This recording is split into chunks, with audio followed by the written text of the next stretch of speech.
All right, welcome back for another episode of Tilton the Scales. I was going to change things up and speak in Spanish because we were just talking about some things, but And you I'll realize you have to don't speak practice that. Spanish. I'll have to practice that. I speak it a lot better than you guys Okay. might think, and much Okay. better than when I was in high school. So, I mean, Senora I've learned Levine it. would be very proud. Yeah, he probably would be actually, but I won't butcher it, and people would understand it, but they'd probably look at me crazy because I don't know.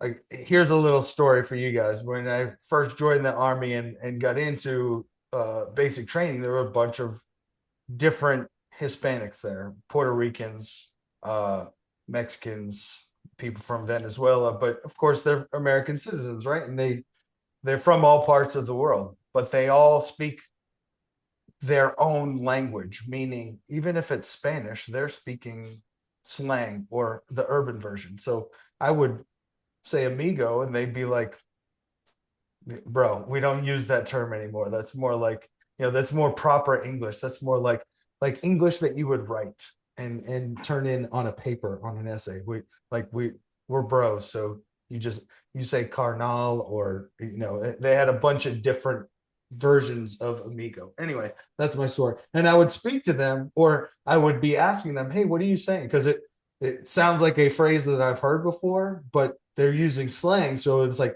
then that would help me get on the jump of like, what is the slang term for that specific word. So anyway, that's my story about Spanish, because I could understand a lot of it once I understood how they were using it, because they didn't speak proper. Even in Spain, they still don't speak proper Spanish like we were taught. It's weird. Anyway, well, how's everybody's week going? How's everything going? We'll start with you, Wally, since you missed. Well, technically, both you and Tim missed. So, Wally, then Tim, you can follow up. Yeah, it's been a busy couple of weeks here in the Hall household. I think I touched on this a couple weeks ago when we discovered mold in my attic, and this has been a steady stream of bullshit, kind of dealing with remediation and trying to figure out what the cause is. Got my roof replaced. I got COVID. I was sicker than a dog mixed in there. It's just been one thing after another. But all the work is done. Got my roof put on Wednesday. The mold's been remediated. So listen, onwards and upwards from here. Um, yeah, I'm good. Otherwise, Glad to what's your hear that. shirt say? Grow a what? I'm Oh, anxious to know what the bottom of that shirt says. grow a backbone. It's a military thing. Gotcha. I like it. I The like it. NCO Corps is the backbone of the army, as they say. So, Gotcha. Tim, what have you Tim, been up how's to? your week been? Yeah, Yeah. Yeah, man. I'm sorry I missed that last week too. I had some questions I've been pondering about empathy and versus sympathy, toxic empathy. So that would have been interesting to take that hear that woman's take on it. Um, yeah, we have some. So my father-in-law has dementia, and um, I've seen a lot of it in my career as a nurse, and then before that as a CNA and a nursing home. And probably reaching the end is what we're thinking. And it's always a weird um, mixture of emotions, right? Because you sort of progressively lose that person over a number of years, and so there's a mercy and a grace when the time comes for them to pass on. You're like, it's very sad that they're gone, but man, it's a trial for everyone, most of which the person going through it.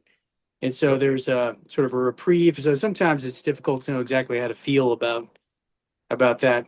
But yeah, so he's on hospice. So that's yeah, it's an interesting experience. And then in-laws, Yeah. in-laws are always a fun challenge. Um, That's, so how's your wife doing with it? she's great. I mean, she's uh, similar idea, kind of mixed emotions, but generally, we're all pretty ready for Phil to pass on. He knows where he's going. Yeah. We feel at peace. We're like, wouldn't it be great for him to be released from this mortal coil? Yeah. And yeah, so that's cooking. But yeah, sort of life progresses. I got my oldest is going to be graduating in about a month, so Yeah, man. Then what? Awesome. Do they have plans post graduation? Yeah, kind of.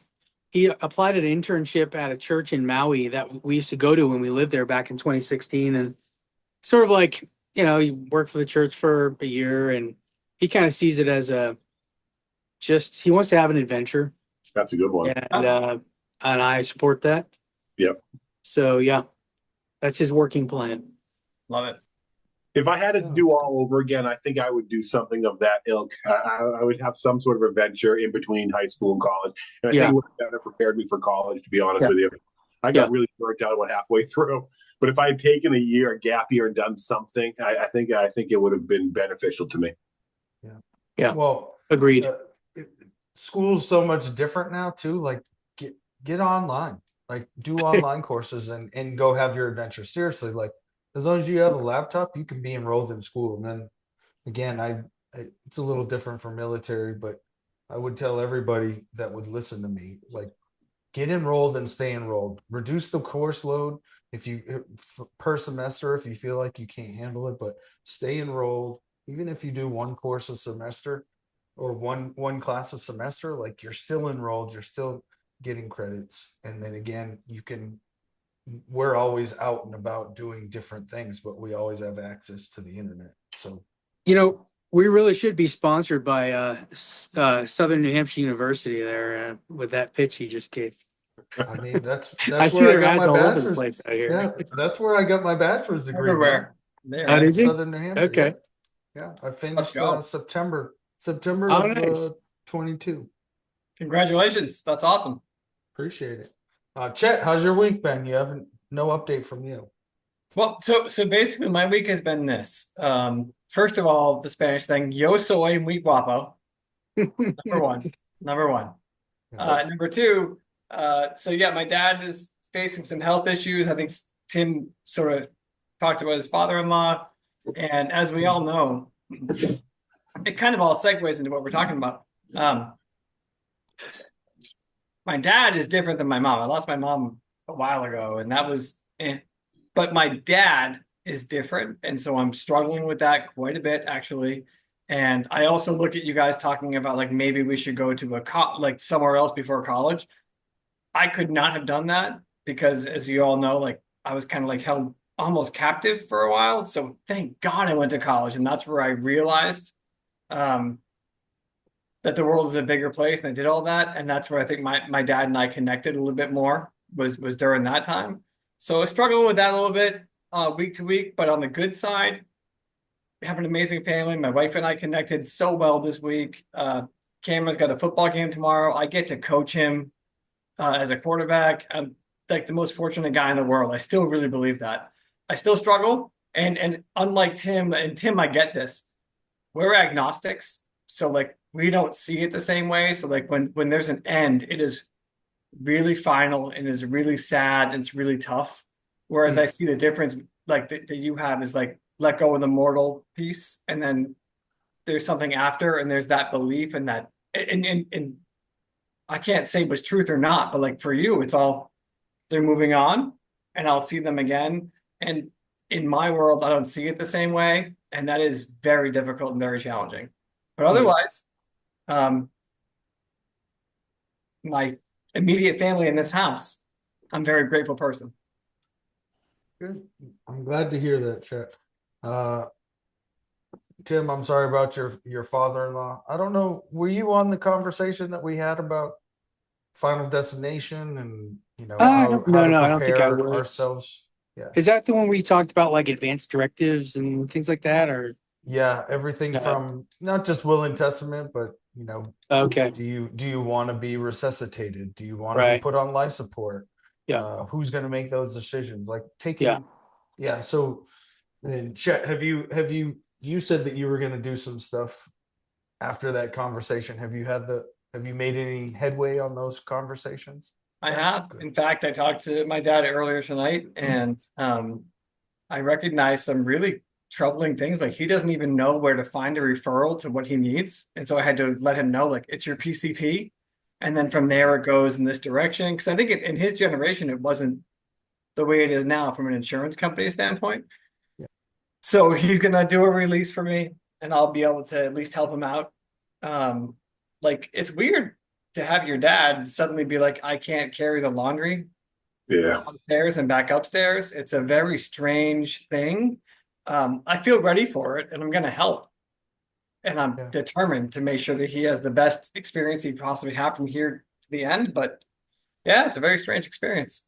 And I'm glad, Nate, thanks to you, I actually really started to think about it, because I'm not kidding. Without you kind of pushing us in this direction, I'm not sure I would have really taken the time to think about it and think it all through.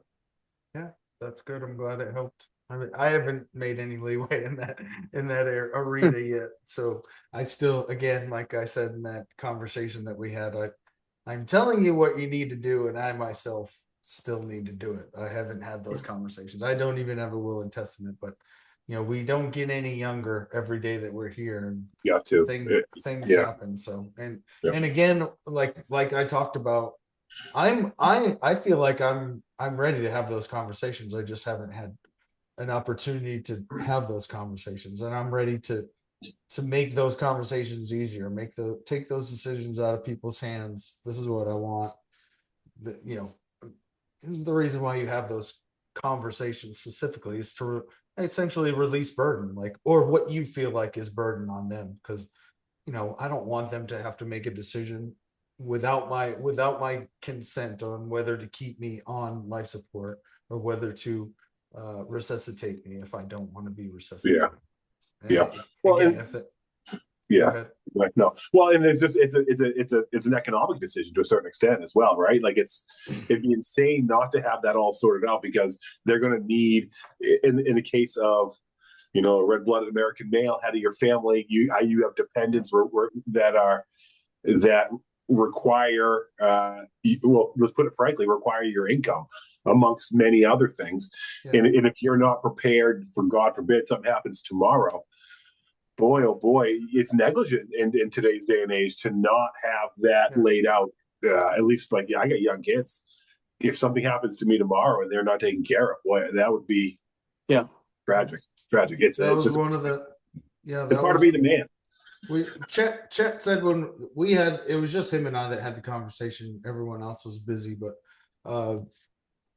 he had actually said, Chet said that we should have it again with everybody, and I agree, because that was one of the main points in the conversation, where I think Chet brought something up about, I don't even know if that's in my insurance, and I said, well, that is why you have this. That is why you do this conversation. That is why you dial it down to, do you want to be resuscitated? If you do, how long? What does your insurance say? How long will it keep you, and not burden financially your family? And I would like to bring some reality to what resuscitation actually looks like, having done it countless times. Yeah. And the violence of it, the success of it, and so on and so forth. Yeah, I mean, tell us, because I told, Nate's not saying it out of respect for me, and I appreciate that, but my decision was it's like a DNR for a lot of reasons. Economic, as Wally said. I don't want to be a problem to my family ever. I just want them to move on and live their lives as best they can. And my job as a dad is to basically make sure that they can, I kind of almost want them to take me for granted. I don't ever want them having to figure out what to do with me later. But I never thought of what you're saying. But as soon as you said it, logic hit. The violence, it's extremely violent. I mean, I don't know. I don't know if you want to talk about that now, but why not? What's that? I said, why not? Let's go. Well, I could tell you a brief story, which is it's an actual story of the event, but it's also a metaphor, I think, for sort of the larger idea. This is when I was working in Florida. A guy came in. I forget how old he was, but he was down, and we're pounding on his chest. And if you're doing good chest compressions, your ribs are cracking. Yeah. You're just pulverizing your chest, right? And then you're also giving epinephrine, right? Because you, depending on the rhythm, but in this particular case, we're giving epinephrine every 3 minutes. It's just to stimulate the heart. The doctor calls it, we stop compressions.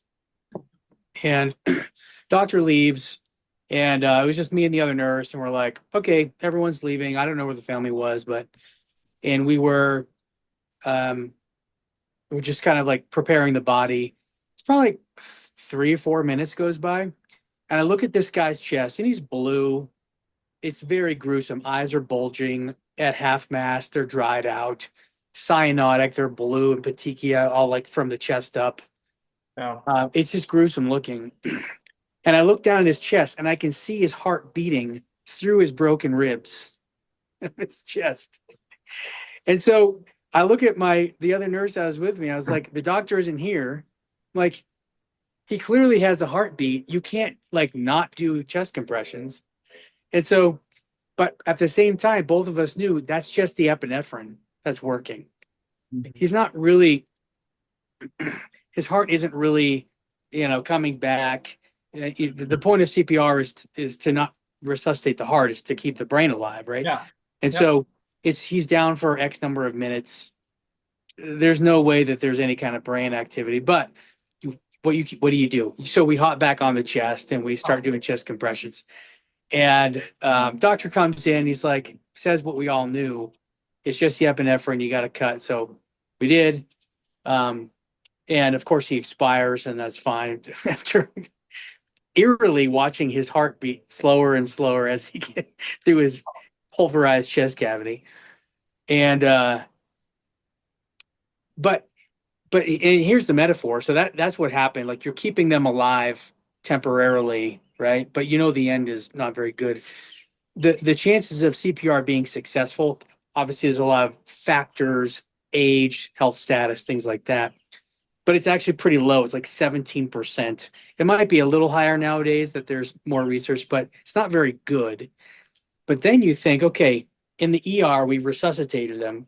Now he needs to go to the ICU, where he needs to be weaned off an intubator and to see if there's any brain activity that's actually still viable. So that's the first barrier, is resuscitating them, and then them actually leaving the hospital, and then them actually having some kind of quality of life. You just have these barriers that are just increasingly insurmountable.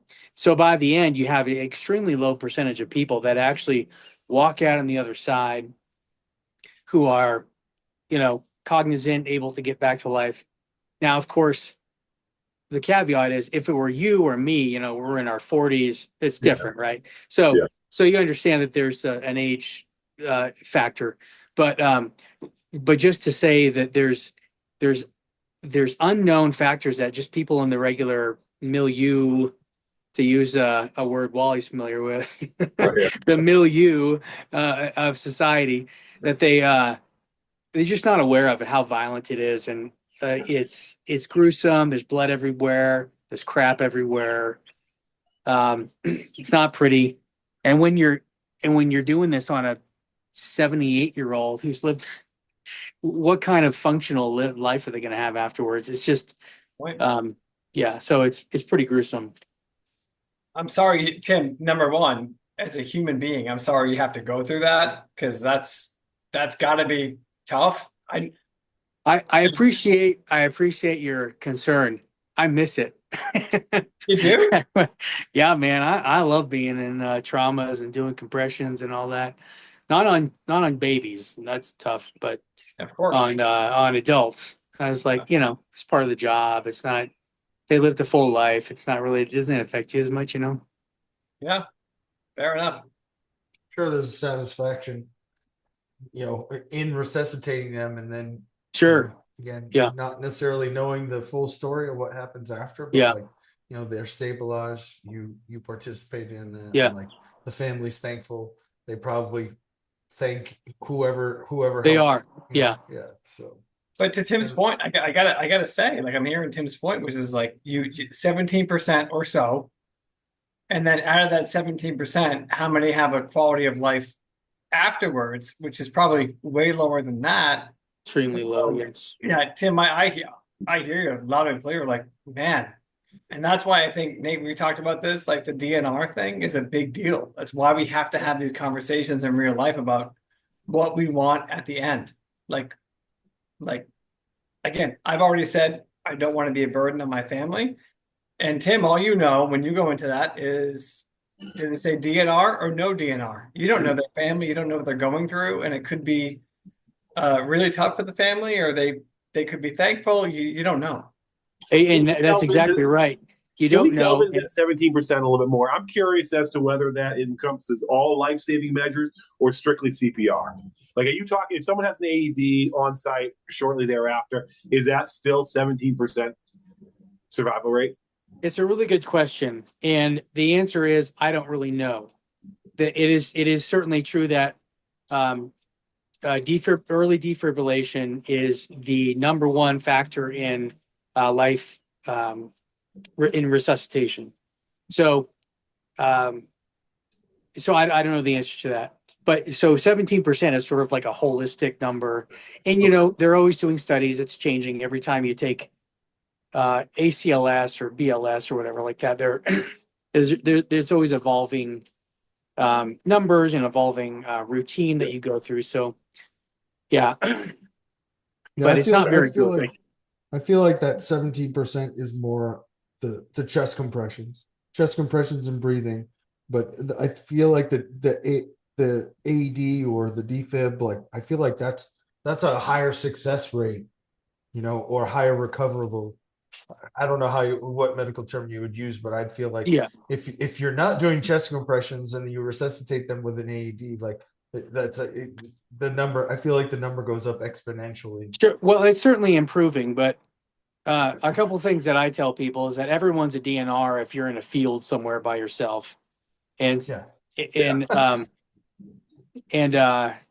yes, it's true that there are some measures that we can go through to increase your survivability, but that doesn't take away from the violence of it. Neither does it take away from the fact that you're trying to resuscitate the brain, right? So if we resuscitate your body, your brainstem's alive, or you suffer some kind of anoxic brain injury, then all of a sudden, yeah, you're alive, and yeah, Wally, your kids still have a father technically, but what kind of functionality do you have? Are you going to be in a nursing home, long-term acute care facility for years or something like that? So yeah, it's a complicated factor, and I think it was a good idea you guys had a conversation about it.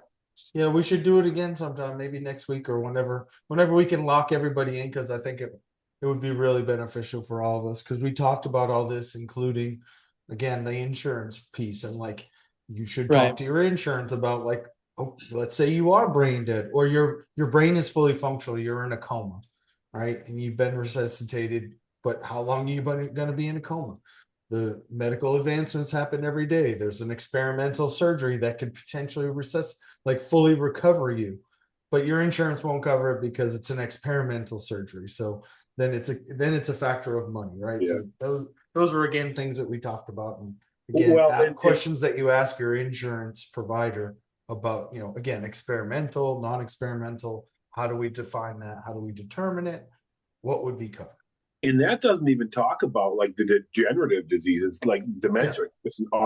Like I had two grandparents that passed away from dementia, and not only the emotional toll it takes on your family, but the financial toll to care for a person with long-term end-stage dementia is like it wipes out estates with money. I mean, the amount of money they get, even if you go to the county home, the amount of money they're going to own your home within a matter of years, and there's really no way around it. It's true. Yeah, that's why it's best to have those conversations as early as possible. And Wally, I know your family went through those. You get ALS when you're 45 years old or some God forbid thing like that. Like, oh God, terrible. Thankfully, it's quick. Yeah, relatively. The sooner the better. Pause record for 1 second. Sure. You able to do that? I am. I'm sorry, millionaire people. So I really think that assisted living facilities are the best place to send somebody if they are because you work for them. That's good. It's good. Yeah, we understand that. No, it's not there are some people that will absolutely benefit from assisted living. Once you're in those degenerative stages, as far as what you were talking about, Wally. There's definitely it hits different. And Oh, it's a again, that's necessity, why, right? I mean, the vast majority of families aren't equipped to deal with Yeah. someone that needs 24/7 around. That I mean, that's too much to ask of anybody. And then when you're asking it of typically someone in their 70s, or you're talking about their spouse who's also Yeah. in their 70s, Yeah. like it's a devastating. It's devastating. So we Yeah, definitely need to talk about this again. yes, we do. I'll Yeah, have the want to hear the about some topic. aliens. Yeah, aliens. Let's Well, do I just want to aliens. get this over. We should talk. I'll definitely put it on the docket again. We need everybody there, and then we can. I should have probably derailed everything and just kept going with this, but I mean, You're doing great. yeah. But definitely, Wally, in your case, it's not necessarily hereditary. Tim could probably speak more on those terms as far as the degenerative state of minds and dementia, but because it's been in your family, because it's been in your family, you should definitely have those conversations. And again, now that you're young, and that's part of the reason why I haven't had those conversations, because I am young, I'm healthy, I feel healthy, but I could walk across the street and need to have failed to have those conversations, and I should have. Yep. But definitely sooner rather than later. My parents, both sets of my parents had it with me as far as what their plans are, who's power of attorney, like that's all been laid out. It's crystal clear. It's in writing. I mean, it's again, this is part of being an adult. You need that needs to be done. It's not all. You have it done? Wally. You have have it great done? parents. No, I don't. That's what we're talking about. Like I got the financial, I got the life insurance all set up. Like I got the names on the, I got all that stuff covered. But I don't have like a will. I don't will and test. I don't trust is probably more likely scenario. I don't have any of that. No. Eventually, you have life insurance. I know what I want to do. Does that count for anything? No. You have Yes, life it does. insurance. I mean, the tent's there. That's got to count for something. You have life insurance, right? Oh yeah, absolutely. In the event that you die, everyone lives comfortably. Yeah. Hopefully, that's good. Don't be selfish, Wally. Don't be selfish. Well, you can't tell anyone exactly how much you have. Let's see my wife behind. Oh yeah, definitely. I'm risking that. You keep I got none. Sorry. you keep the total number of zeros to yourself for sure. They find that out in the event of the tragedy. So. Based on your stock portfolio right now, Wally, you're probably safe from that. Yeah, I don't think I'm a risk. Thanks, Trump. You son of a bitch. It'll be on going up hopefully in the next couple of weeks. All right, let's talk about some UFOs.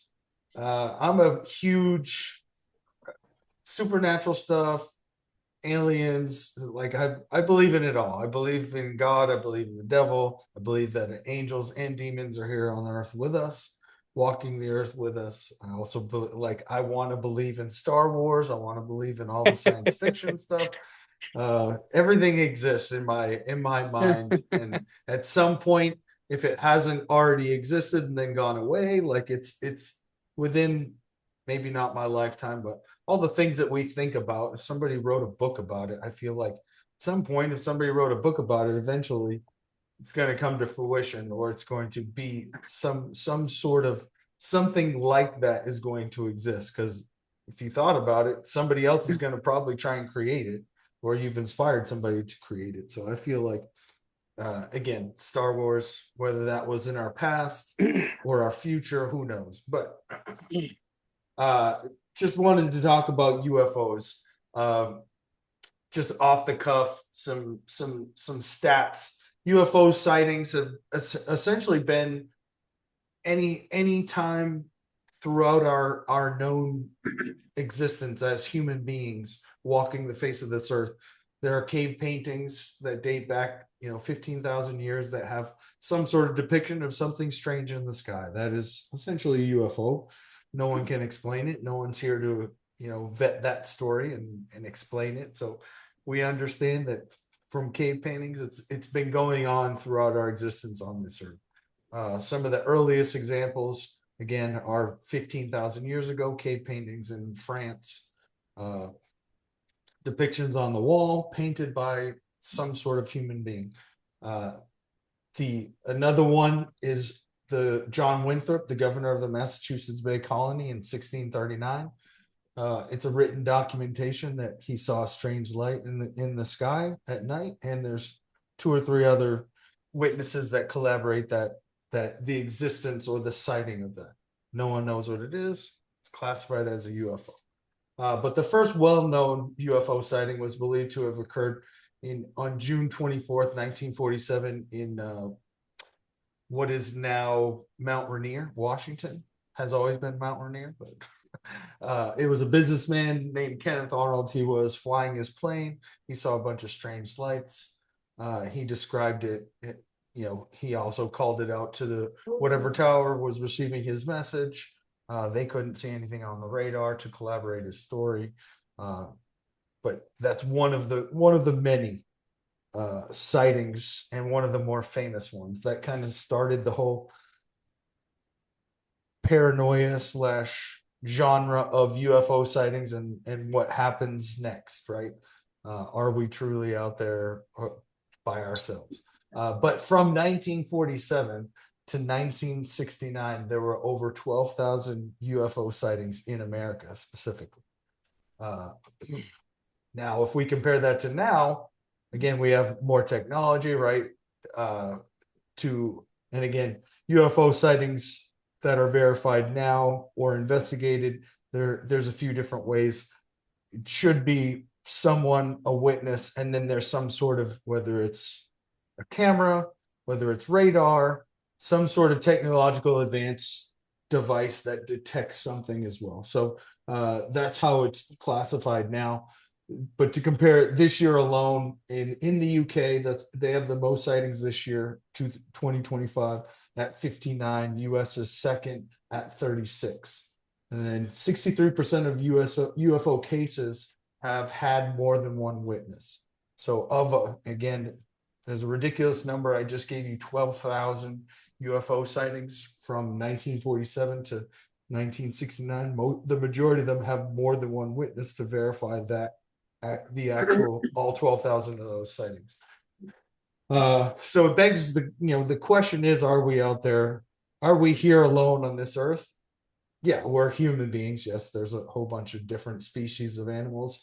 We are the only human beings. I don't think that we're the only people in this universe, in this solar system, out in the vast expansion of space.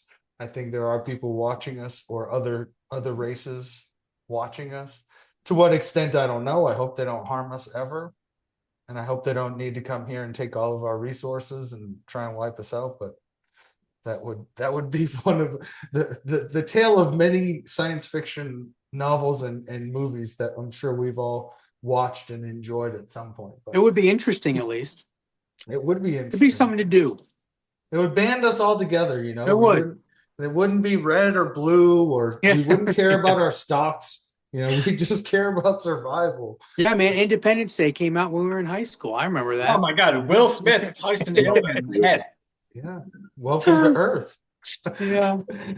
Or what did he say? That was something encounter, close encounter. I don't Yeah, know, yeah. something like And that. it probably, I'm sure the word bitch was involved. I'm sure. Yeah, It yeah. was I in love some that. capacity. That movie was great. But So again, Nate, you're the Fox Mulder of this conversation. I think Wally's going to be the Dana Scully. hey, What yeah, I'm curious what Wally thinks about your credulity. yeah. I mean, what do you think, Wally?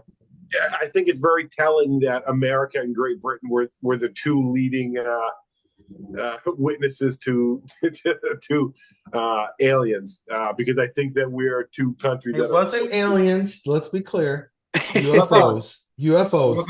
UFOs. So flying objects. It's hard to say. It kind of feels like that Bigfoot all over again. Now, I think there's two sides to this argument, but it kind of feels like Bigfoot all over again in that, with all our advances in technology, all the cameras we have all across the world, like, why aren't we seeing this definitively proven? If it's that prevalent, if it's that frequent, like, it feels like we'd have better hard data or better hard evidence that would suggest this is true. I haven't seen it. I've seen a lot of like fuzzy little light things dancing around, but and I've heard stories like there's a famous one here in New Hampshire. Barney Hill, and I forget the name. Anyway, Wife, yep. his wife. There's a historical marker up in northern New Hampshire about it.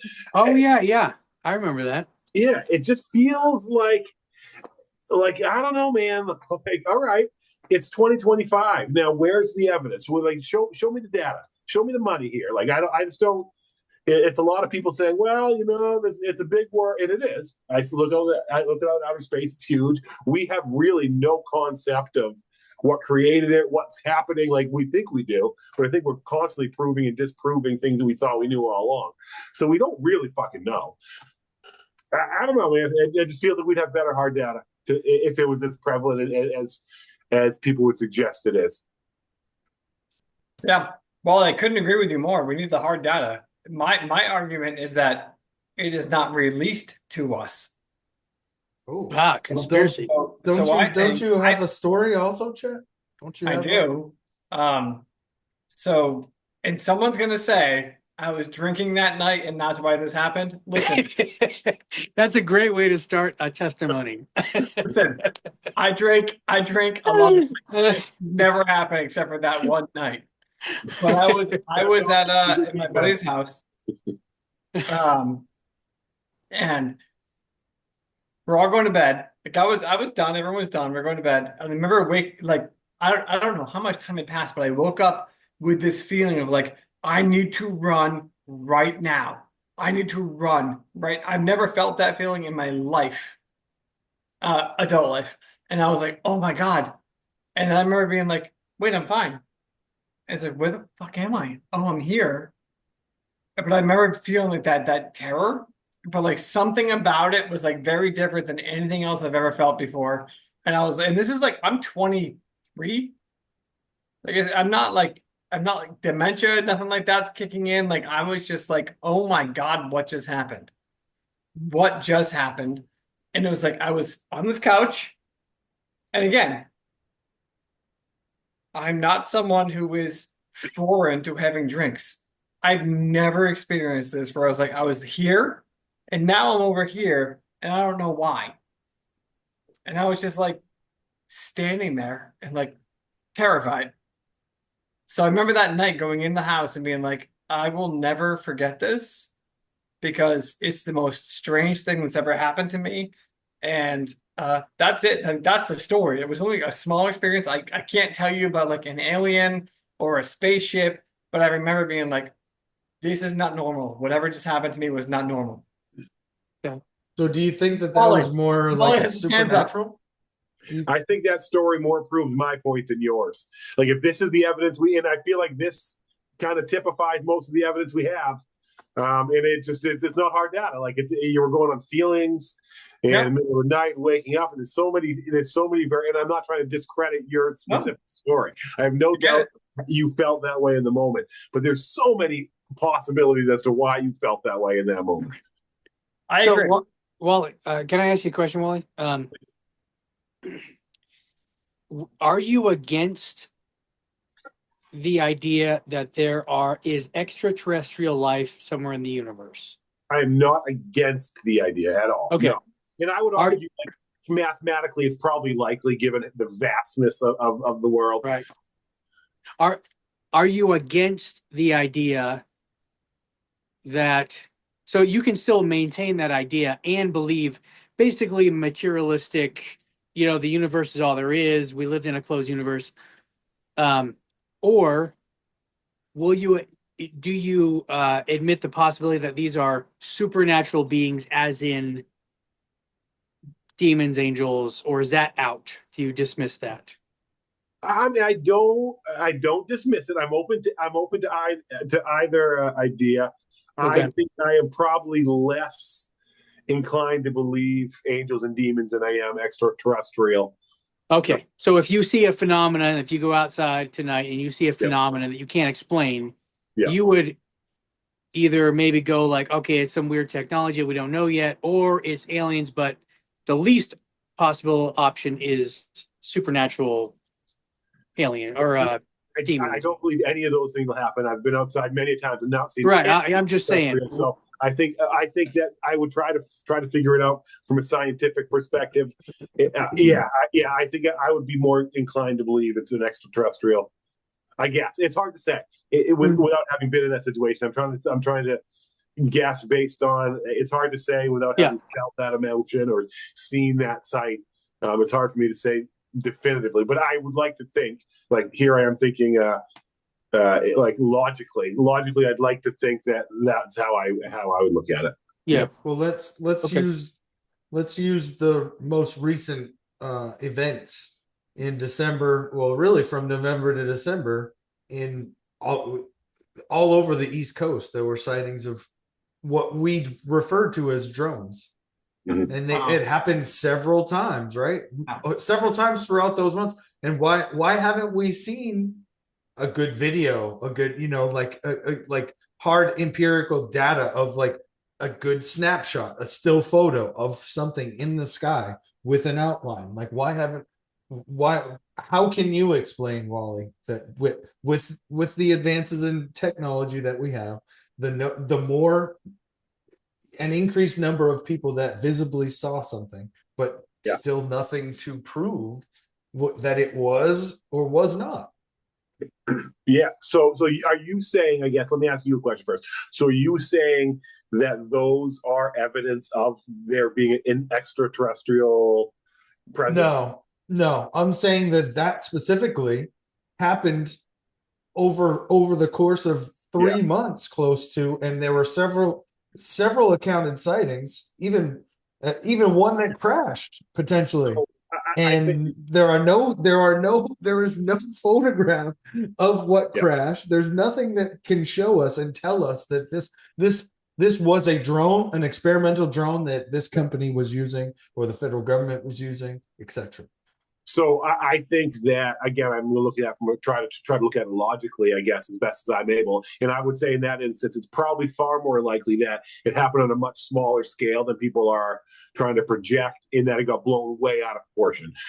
In that, I think it's also increasingly it's very likely that our own government is experimenting, is taking pictures, is we know definitively that their oversight of our day-to-day lives are probably far more than we than we realize already. I think that's probably a far more likely scenario than anything more than that, I guess. Yeah. Well, I wouldn't disagree with you, but again, like one of them literally crashed. Whatever it was, it could have been the only one. Did it? But it crashed, and people responded to it. Yeah. But there's no evidence of a photograph. Everyone carries around a phone that has a very good camera. Our government responded to their own crash. They're not going to release information on that. Like I think, or some sort of military. I mean, drone warfare. I mean, I don't tell you this. There's an entire war that's been fought 50% by drone warfare. This is the future. But I think at that point, that we're constantly trying to evolve our technology and get ahead of the curve. Or there's other countries that are coming over and spying on us. We know that's happening too. I think that's probably more likely a scenario, and they don't want that released to the press. Well, the pictures, yes, but why wouldn't they come out and say it belonged to us? We were using it for, well, they can't technically prescribing they logic can't to what our government does or doesn't do. Like the two are not. No, are not connected. I'm not trying to. Yeah, I'm not trying to use logic. I'm just, again, asking the question: if it did belong to the government, why is there not somebody out there there are a lot of journalists that publish a lot of things, a lot of garbage, a lot of good things. They talk about things, they do investigative journalism. Why wouldn't a journalist go out and get the answers and publish this, saying, again, if it is in fact a government exercise, that it to at a minimum relieve the public of the assumption that it was a UFO, or it still has the potential, because we don't know. Like, I don't understand why, if that is the truth, then why wouldn't the government in their own entity say it belongs to us, it was ours. We were using it for XYZ because they can.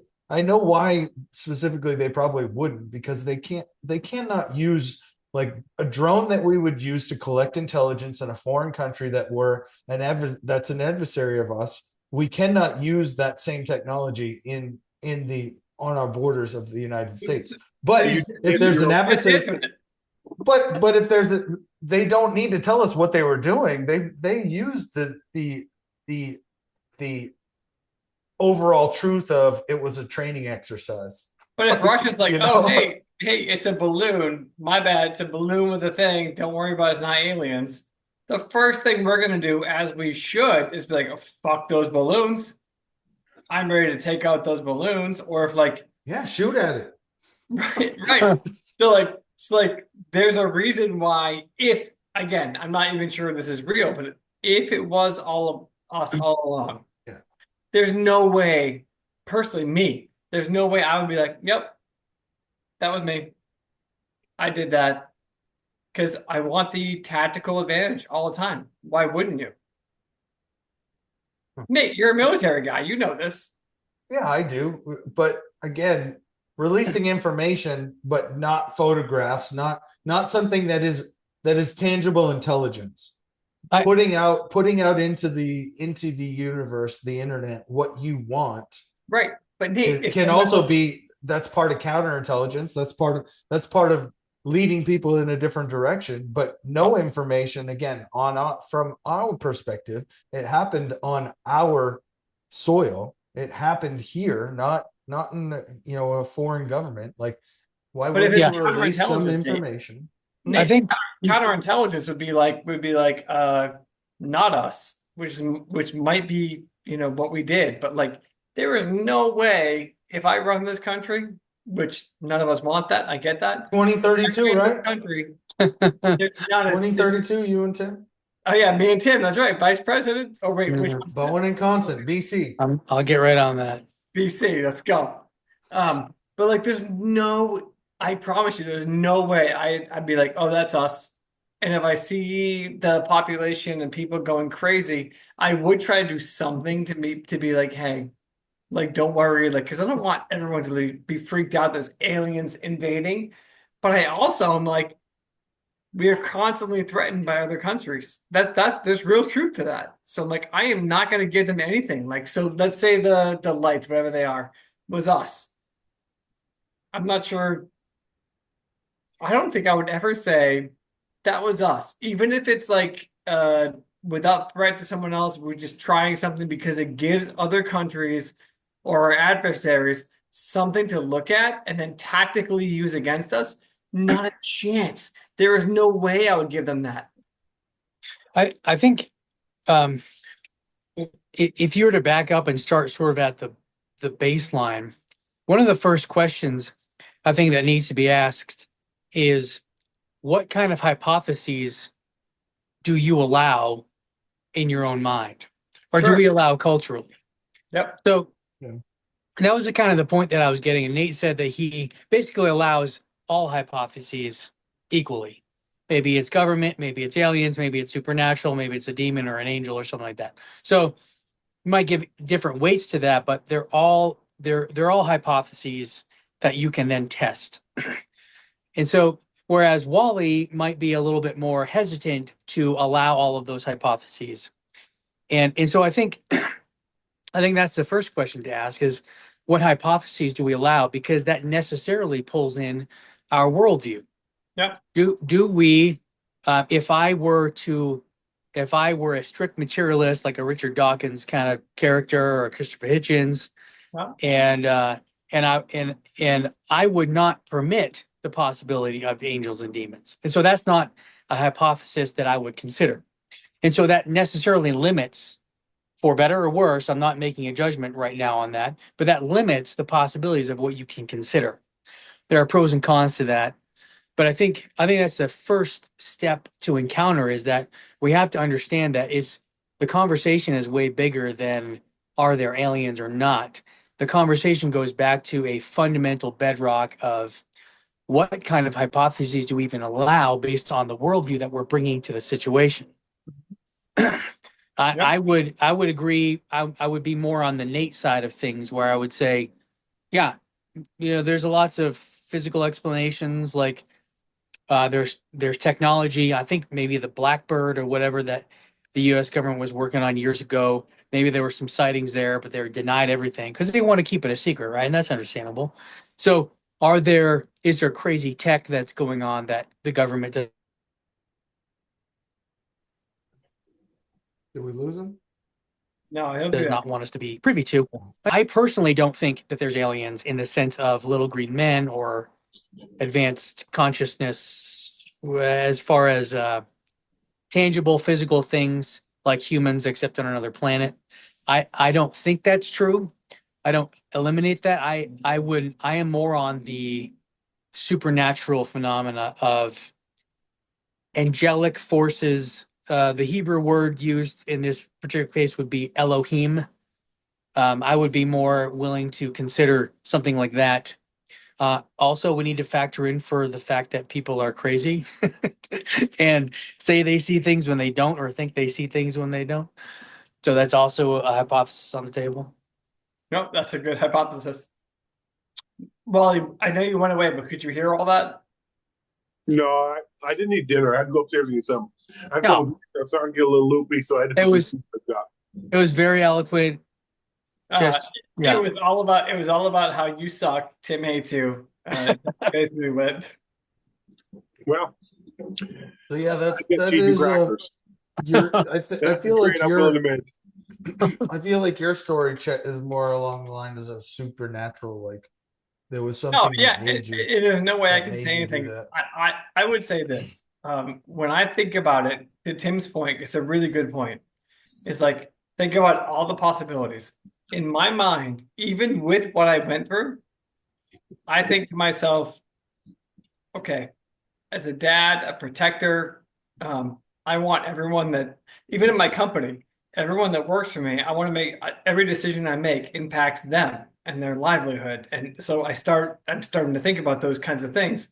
So even then, I'm like, if it was us, if it was America doing something different, doing something new, a new technology, am I gonna be like, oh, don't worry about those lights in the sky, that was us? Or am I going to take the advantage? And of course, I'm going to take the advantage. So I think we start there, and then if there's something unexplainable after that, it's really interesting. Yeah. Here's a thought that I don't necessarily believe, but I think it's interesting and worth considering. Is what if there is a cultural mind that the explanatory reason for why there's increased sightings, like, are just sort of jam packed in the last like 50 years. Why is that? And so, if you think of like a sociological reason for that, looking at if you step back and look at philosophy of the last 200, 250 years or more, and you see that there's sort of like the Enlightenment, where we sort of abandoned the idea of the supernatural in place of reason, and then followed quickly on the heels of the scientific revolution, where really the materialistic causes kind of brings things to the fore. We don't need God as a hypothesis anymore, the supernatural. We have chemistry, we have physics.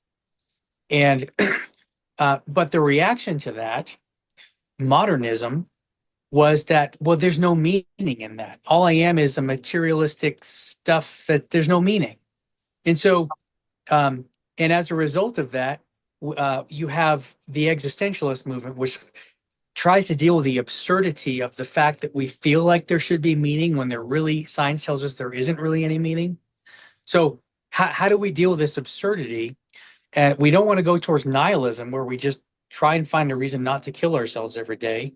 And so, what is the reaction to that? And now we're getting into like the mid 1900s, when you start seeing some of these, the proliferation of some of these sightings. And what if the sociological reason for that is that culturally we're experiencing the meaninglessness of the loss of identity that comes from the loss of a religious, something bigger than us, something higher than us. We're confined to a zipped up materialistic universe. And it's sort of like the ejaculations, if you will, of a cultural consciousness that desires to have some kind of meaning. And there's got to be something out there, something where there's still mystery and there's still meaning, where I can find identity of what I am or what this is all about. Now, I don't agree with that, but I think it's interesting. That is It very is, but interesting. I want to engage, but like, what is your actual? Sorry, you said some wonderful things right there, but what's the point you're trying to make? the, the point is, what if But let Wally insult me first, and then we'll do it. No. I was saying, what if, from a sociological standpoint, what if the proliferation of all of these sightings is really a loss of meaning, a cultural loss of meaning, and a desire for something higher or bigger than ourselves, and it's manifesting in these visions, so to speak? Okay, got it. Thank you. Now, Wally, please insult me. I don't want to insult you. I don't want to insult you. I think that's a very thought provoking take on this. I kind of have to put a little bit more thought into it before I can respond accordingly and give it its due weight. I think it's certainly something worth considering. I don't necessarily agree with it either. In that, I think. I think there's more people than there have been, and as such, is a higher percentage. We live in a global society now where things were so regionalized 100 years ago that if something occurred over in Europe, we wouldn't necessarily have heard about it the same day in New York, and vice versa. So I think we see things on a much greater scale based on our current kind of technology and the global outlook. We live in a global society now that has almost never been the case. So I think that's more likely. And I've always thought that there's a percentage of people that are crazy, right? And say they see things or experience things. And I think that there's been history's been rife with people who have been able to manipulate the masses to agree with their visions or not. And I think that's a likely scenario as well, in that we just live in a world where somebody can see something in small town Russia, and me in Hill, New Hampshire, can hear about it the next day. So we're going to hear about more things, and we're going to take that as evidence, and then a bastardized version of that story gets retold and told again, and the game of telephone comes into it, where there's slightly different versions, and it gets blown up to monumental proportions. I think that's a likely scenario as well. Yep, I agree. I agree. I think what what I took out of what Tim was saying is that when I see something, I use what I believe to be the explanation, to help me. Speaking of Tim, where did he go? He dropped off. I don't know what happened, but I use that, whether it's my faith, whether it's my belief in UFO, aliens, supernatural, whatever it is, I use that belief that I have already inherently in my mind, due to, again, countless times of talking about it or experiencing it, whether it's religion, but I use that belief to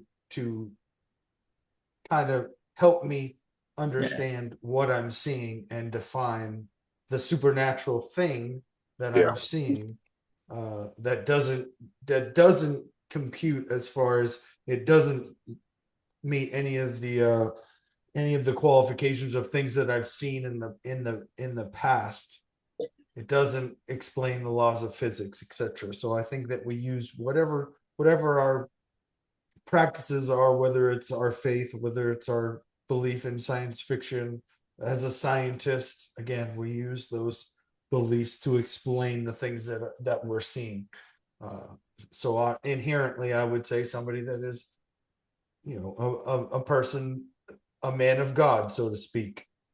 If they see something that looks supernatural, they'll probably lean on their faith to describe that or to define it before they start saying, "Oh, that's an alien. That's an alien." They won't go in that direction. They'll go in the direction of their beliefs before they go in the opposite direction. I can tell you that. or potentially in the direction of what it truly is. Go So ahead, Tim Chad. asked earlier, like we were looking at the whole thing, right? Like, what's it mean? What's life mean? Existentialism. So I can say, at the risk of being vulnerable, in my worst moments in my life, you guys. I'm like, what would they do in this moment? Like what would Nate do? What would Wally do? What would Tim do? And Nate, you know this, when I came to Austin, I gave that huge hug, and I was like, I don't know if I get to hug you again ever. So I gave that huge hug, and I really do believe that like us all together is a big deal. And so whenever I struggle, I think of my family first, my immediate family first, and then you guys. And that gives me meaning. It doesn't mean that there's nothing else beyond what we do. But man, we've been together for a long time as a team, as a group of friends. And then Nate, thank you for bringing us all back together. And then we did that draft, and then we got Tim in, and hopefully Jeff will join us at some point. And if we get lucky, maybe Chad will come in. But I still have a picture of all you guys and me in my kitchen over here. And I'm like, you guys bring it all to me. You guys are the ones I'm like, I think about all the time. And I'm like, okay, how am I doing? Am I making the right choice or the bad choice? And you guys help me find my moral compass. And maybe that was too much, but I really believe that in my mind. It's how I live every day. It's the second time you've kind of brought this subject up tonight, but I didn't know that you to ask you directly. Do you believe in God or the devil? And also, you believe that death is finite, like nothing else happens after that. So I'm an agnostic who truly so desperately wants there to be a God and an afterlife. I can't see it. I don't see it. But I really want that to be true. So you're a man of faith. You're a man of faith. Yeah, You don't. Yeah. Yeah. I think I'm probably more aligned with you, Chet, than I realize. In that, I think the value in my life and in the positive natures come through the relationships I have. So I put a lot of value and faith in those relationships. So I think that is kind of like my worldview is kind of based on the relationships I have with people and the experiences I have with them, and that's what I hold truest to me, and it's what I value most in the world is the relationships I have. So I think that aligns a little bit with what you're saying. I think that might be an interesting place to put a pry bar in, because both of you have this understanding of there's something about relationships that just seems meaningful, and that's where we, if we were to die, the last thing we think of is our kids or our wife or something like that. And why is that? Now, we have a couple different explanations for that. And one explanation is that we are provided from sort of evolutionary biology, which is that the reason that you have feelings of affection for your family or kids is to propagate your genetics. The oxytocin release that you experience from the unity with a spouse or kids is for the express purpose of protection and provision so that you can pass on your DNA. And so that is the best explanation for my understanding of evolutionary biology, from what we can ascertain from what meaning there might be in relationships that both of you are experiencing. What if that's where one lands, then what one has to acknowledge is that it's all chemical. Whatever love I experience from my daughter or protection or desire for their well-being is really just neurochemicals bouncing around. And I am the suit, the seed pod that my DNA wears to make more DNA. And the affections I have for my offspring are merely to propagate that DNA. And so from a materialistic viewpoint, that's the answer. And that's not something to be ashamed of if one holds that view. That really is the only explanation for this. It must be to propagate genetics. If Darwin has given us any meaning in life, that's what it is. Now, I personally don't believe that you two think that way. So that leaves the other option is that there is something metaphysical, whatever you want to call it, that you experience with your family that is superior to just the materialistic. There's something actually going on there that is, we can just use the word spiritual or whatever, that is non-material, that you are experiencing when you think about your family, your loved ones, or the community that you have. So, now to me personally, that's how I see it, and I reject that first explanation very quickly, because that's ultimately a meaningless explanation. Mhm. So we're left with the other explanation that there is some kind of whatever ether, whatever you want to call it, that I'm experiencing when I interact with my kids. And so it seems like that right there, based on your own experiences with relationships as that seed, it really is a bifurcation of two different avenues, two different paths, where it leads to a materialistic view of things, which is ultimately kind of meaningless from my perspective, or it opens you up to the possibility that there is this other realm, spirit, whatever you want to call it, that where at least that meaning has a chance to breathe. What do you think about that? I mean, I can tell you this. I think you're correct in the sense that both my kids, I felt like I'd always meet them from the time I was able to think. I always thought that I would meet them. But my problem with it is that, God is this great person, but uh why didn't he favor my mom, for instance? She was a monster. Why didn't he favor certain people like Hitler, like a monster? Like that's the kind of thing I wonder about. That kind of makes me think more philosophically about how it all works. And so I look at it and go, my responsibility is these two kids. So I make it smaller as opposed to more globalized. Well, Uh, I understand why one would naturally kind of jump to like the bad things and why.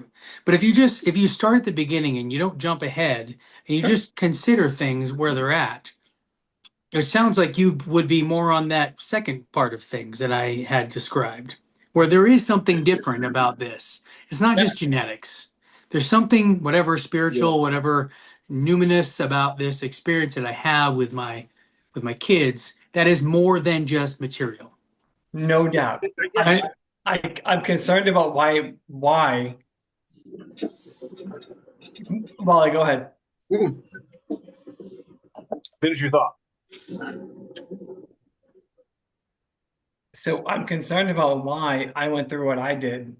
If all this is true, what's that say about me? Like that, like if it's all supposed to be, this is all meant to be all these things, why did I have to go through what I went through to get here? Why did I have to get like I'm not going to say it out loudly. You guys all know you're my boys, you're my best friends. Why did I have to go through that to get to where I am now? And when I hear that God is omnipotent, omnipresent, I have a problem with that because I was like, there's many times where I felt very alone, and there's certainly no one there to help me. And there is certainly no chance I'm going to do well except for you guys, which is why what I said earlier, like you guys are the reason I am able to get up and do what I do and make things work. There's a reason for that. Did I make everyone uncomfortable? I'm sorry. No, no, Not no, no. at all. I want to hear Wally's There's thoughts. there could be a My reason. thoughts There are could that I don't be necessarily view it as an either or proposition. Like I understand what you're saying, Tim, as far as like the two different perspectives. But I think it can be a little bit of both to a certain extent. Like, and I think it's really hard to define what you mean by that ether, right? When you talk about that thing, that nectar. Like it's very hard to define that, and I think that people can look at it from a lot of varying degrees. But I don't necessarily view it as two distinct paths. I view it as a little bit intertwined to a certain extent. That it is at some level genetic, and it is some level. I mean, that makes sense to me. You see it all over the world in the natural world. I think that, but at the same time, and this is where like the ability to reason, the ability to love, the ability to try to like that's hard to like how did that come from genetic? Like that's the part that I struggle with. Yes, I hear what you're saying, and I think that to a certain extent, but I also believe that it is at some level at least partially genetic, and yeah. Yeah, well, and I think I get that there's a lot of things that are not either or. There's a both and to a lot of things in life. Mhm. There is such a thing as true bifurcations, though, and so I think, and this is really at the heart of the conversation about what will allow as hypotheses or not. But do we live in a universe that is zipped up, materialist universe, as Carl Sagan said? The universe is all there is or was or ever will be. We are star stuff. Is that the reality of things? Or do we live in an open universe where there is the possibility and of this other element? I would call it a spiritual element, but people aren't comfortable with that all the time. So like an ether or whatever, some other um, non-material thing that is at play in something like relationships. And so that really is a bifurcation. That really is an either or. The universe is zipped up or it's not. It's materialistic and it's all there is, or there's other things at play, other whatever you want to call it, God or whatever. And so I I think that this is an either or situation. Yeah. Yeah, Nate, what do you think? I mean, it's an interesting question because every civilization that has existed has had some form of deity or some Mhm. form of God, something that they called a higher spirit, whatever it is, some multiple, some one omnipresent being.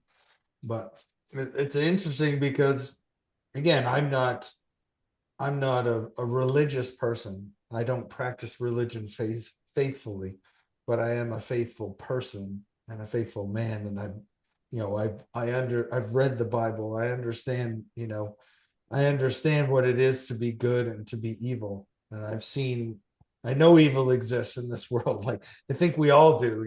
So if one exists, and I don't think inherently it's just another human being bad.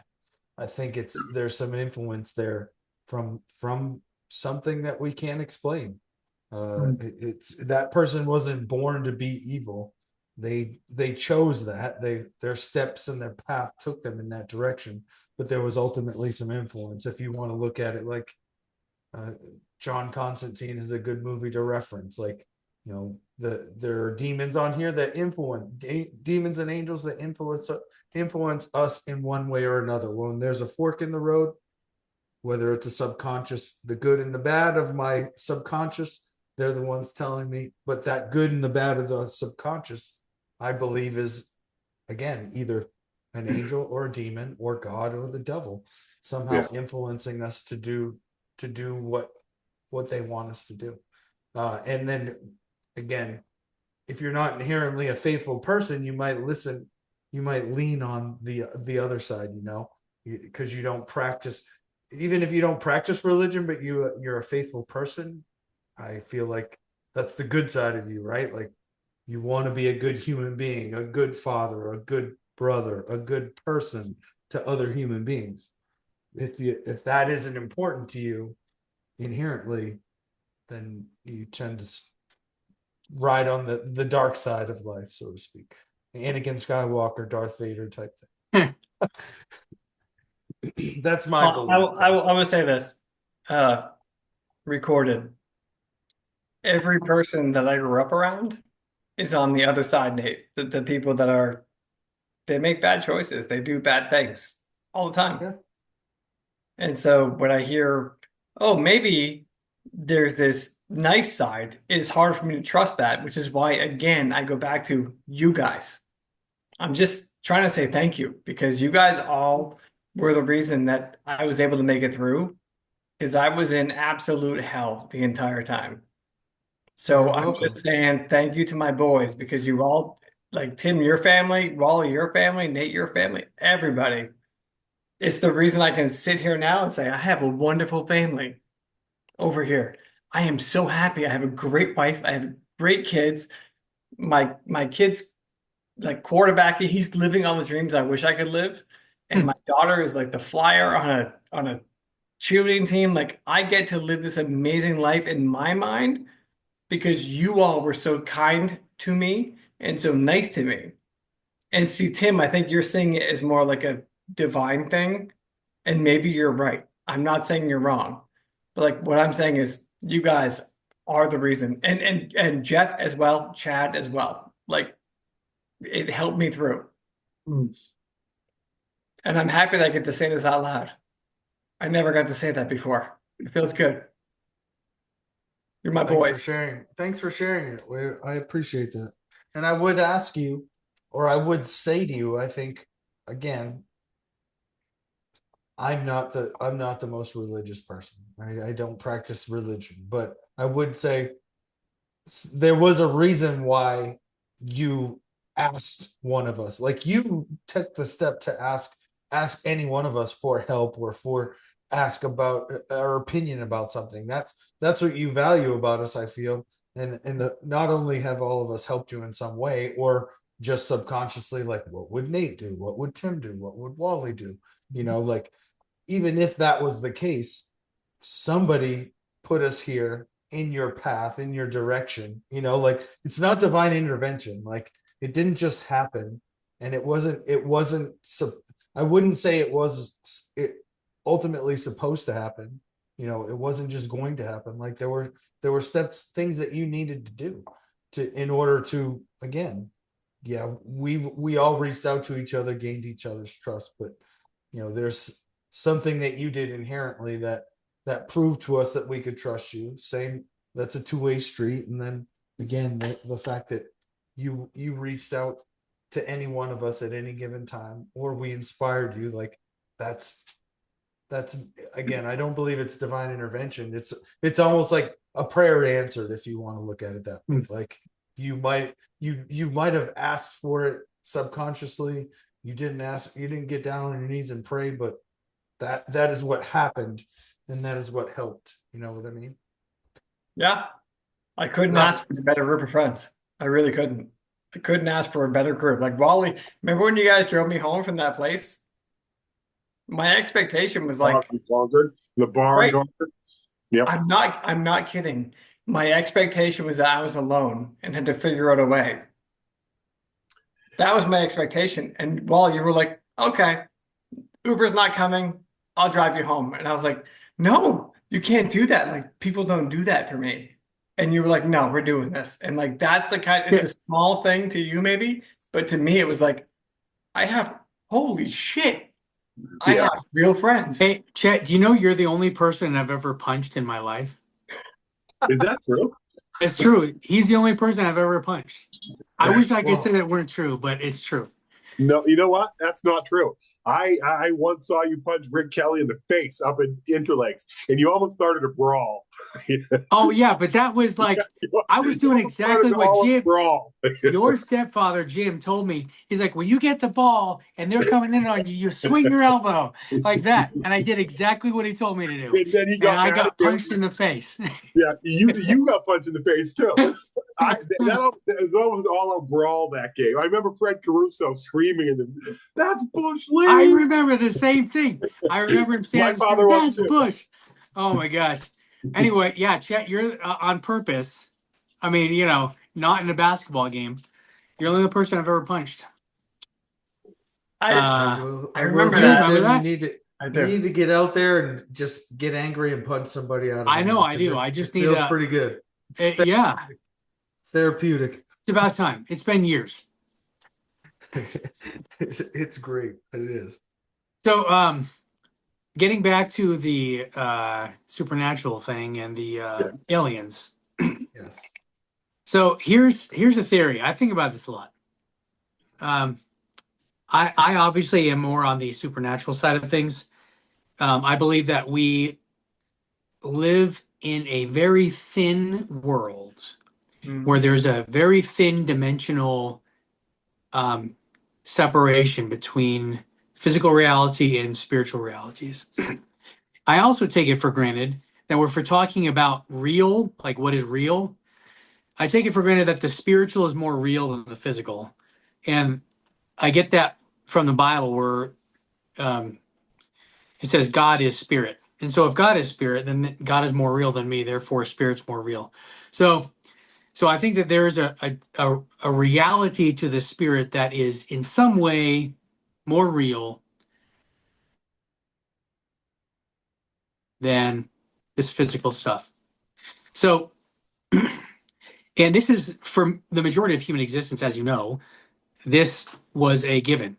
Like, yeah, there's a spiritual reality, there's some unseen things, angels, demons that we just don't understand.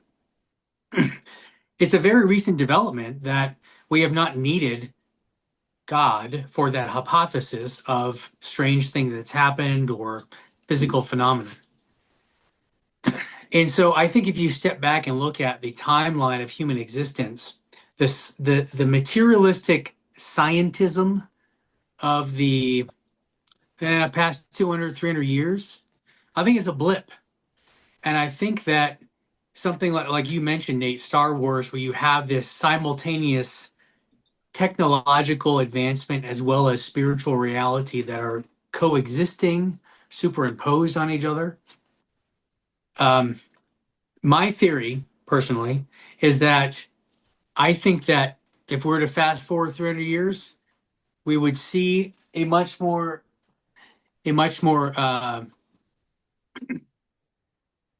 physically effective spiritual reality in our world. That's my hunch. So it's hard for me to argue with that because I think that to a certain extent it is healthier to be able to kind of blindly put your faith in a something greater than yourself. Like that I think that's good for you as a man, as a leader of a family, as a human being, to be able to say, okay, I believe in something bigger than me. I think that's probably the best thing a person can do for their own mental health, their own well-being.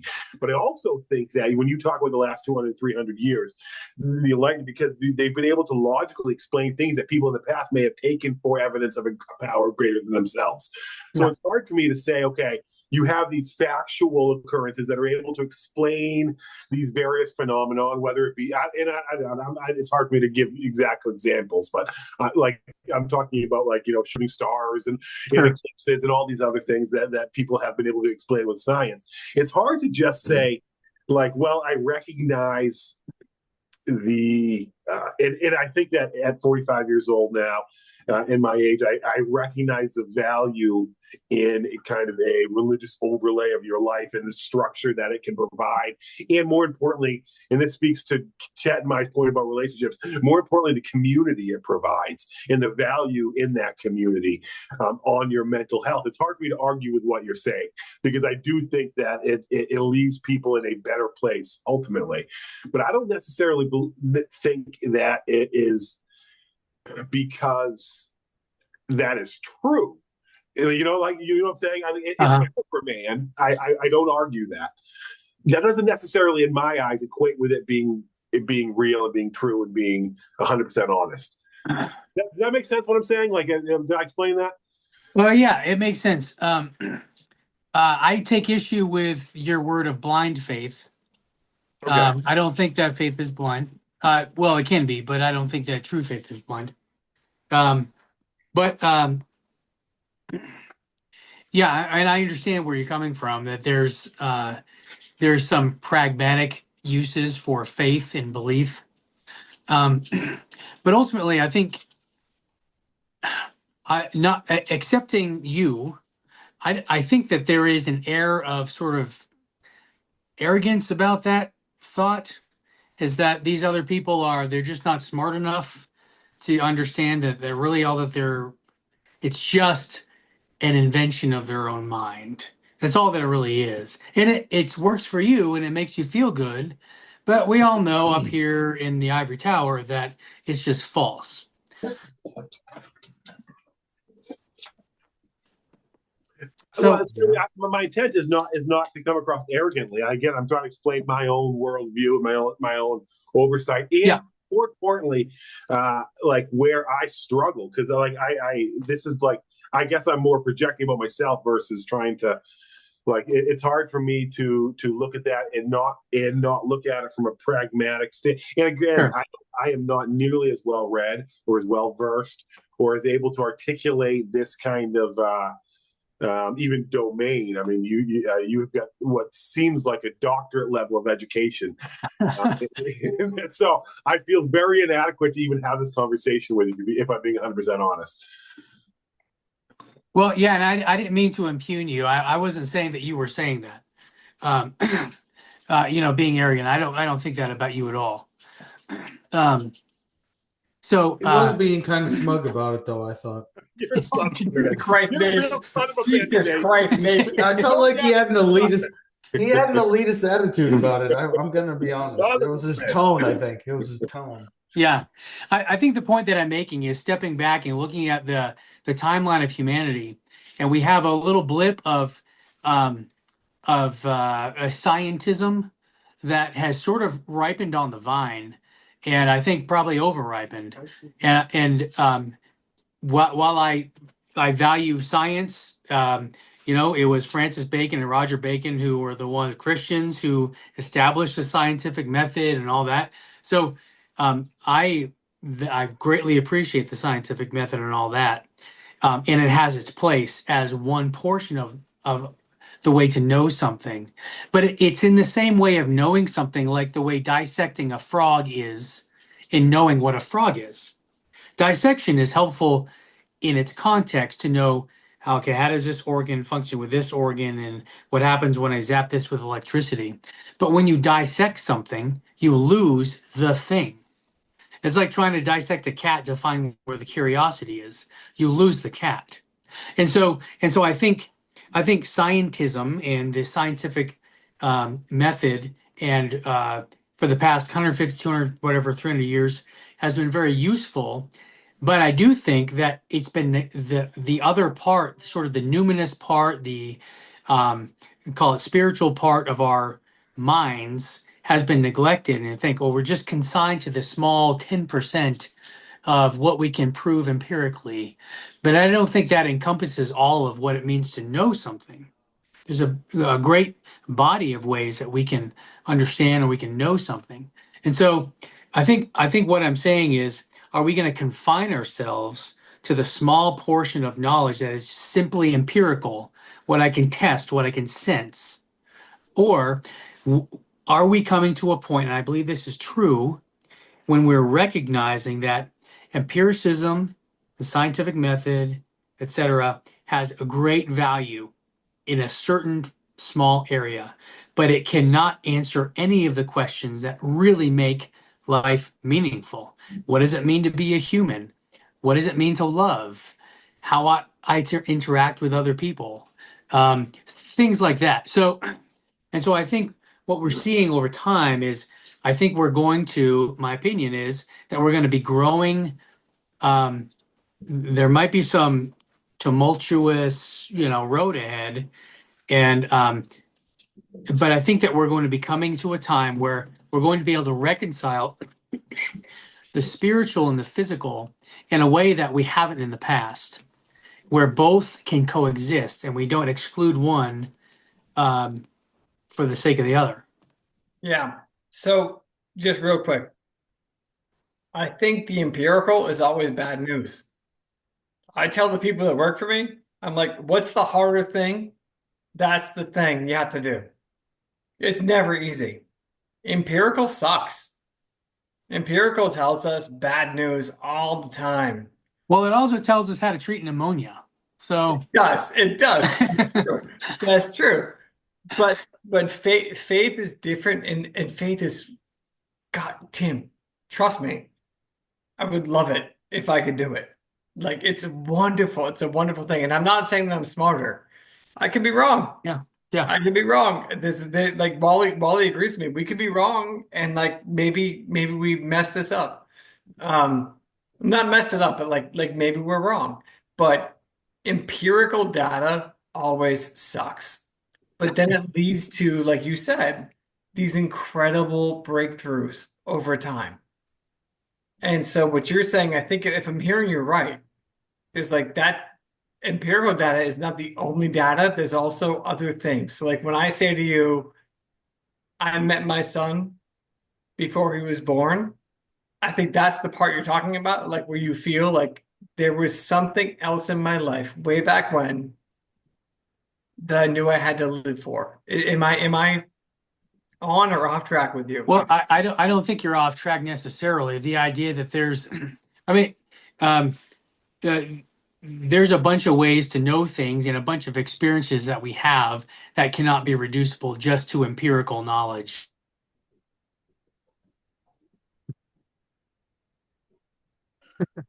Like this chemical interacting with that. Hume was very famously said that any expression that is not verifiably through empirical means or scientific method is useless.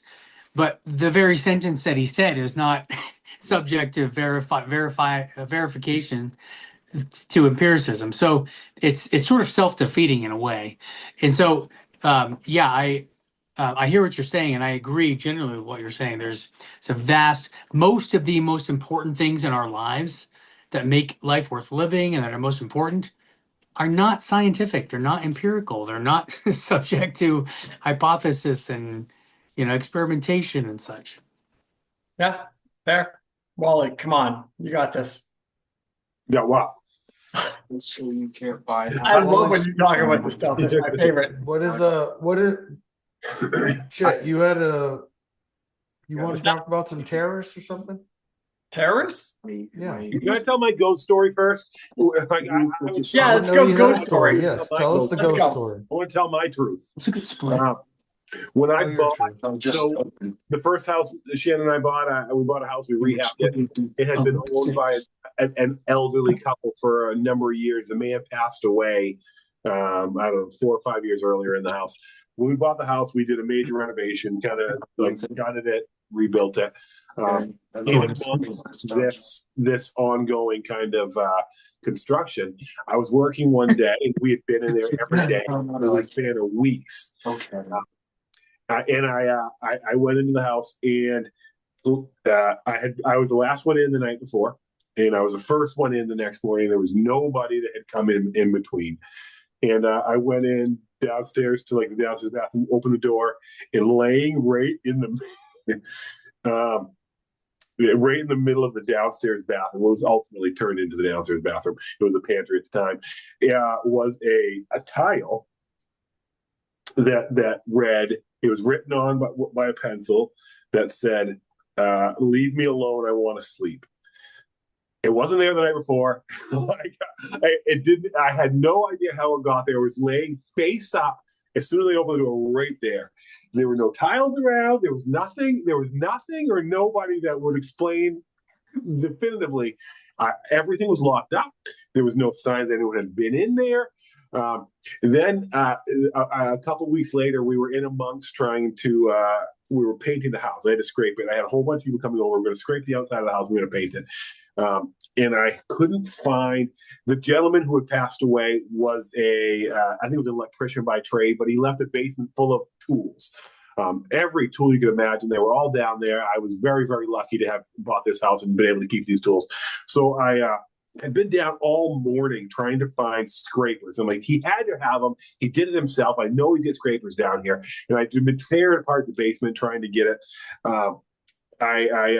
Everyone came. I came downstairs to get a ladder, opened the door, and literally the door into the basement that I had come in and out of a dozen times. There was a giant Hannaford bag sitting directly in front of the door, filled with scrapers, filled to the brim with scrapers, like directly in front of the door. And literally, I would have had to step on it a dozen times that day if it had been there all day.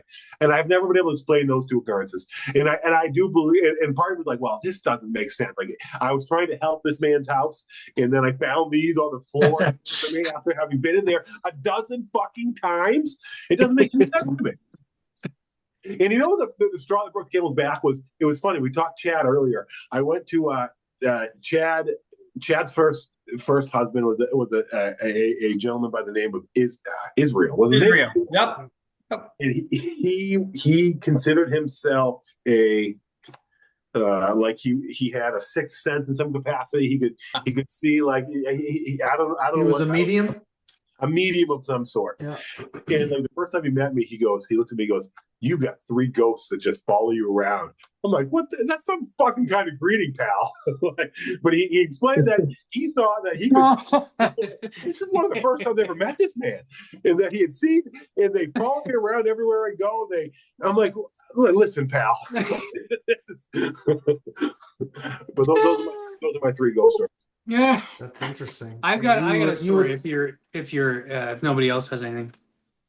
Go ahead. So this is happened to me when I was 23. I was a counselor at a Christian camp up in Charleston, over in Charleston, New Hampshire. It's kind of northwest of Keene, out in the middle of nowhere. And I did this both of my senior years in college, and it was the second year that this happened. So I got there early because I was director of the wilderness program, and it was, I mean, acres, hundreds of acres of this camp, and the cabins are these old rickety cabins, plank cabins, out in the middle of the woods. Yeah. So, it was the first night. We kind of had some meetings about how the summer's going to look, and they're like, yeah, just take your sleeping bag and just pick a cabin and go in there.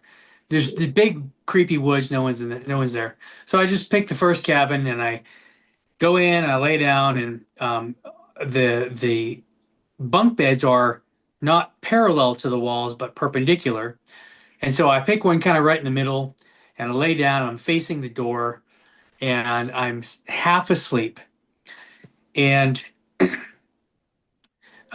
was a sleep paralysis, which is a phenomenon that is not uncommon. And I can't open my eyes, and I hear the door open. It's about maybe 10 feet from me. And it's a very peculiar door because they have these long springs that have this very interesting sound. Yeah. And the door slaps shut. And I hear these footsteps, conk, conk, walking towards me. And it was hot out, so I'm laying in my sleeping bag facing the door, and my back is exposed. I'm not in the sleeping bag, my back's exposed. And the footsteps walk behind me and just stand right behind me, and I'm paralyzed. I can't move. And I'm praying and I'm crying out. I'm just absolutely terrified. I mean, it's like abject fear. There's no other emotions. It's just fear. And every time you move, it's like you get more tense and you just can't move.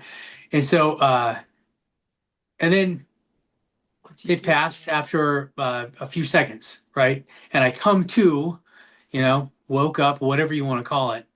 But it was absolutely terrifying. I got chills just thinking about it. And so the I next, get chills too. His legs weren't. and the next night, they said, yeah, we want you to sleep up in the wilderness camp, which is about a quarter mile up into the woods further. And so I walk up there with a little headlamp on, and I get into by myself.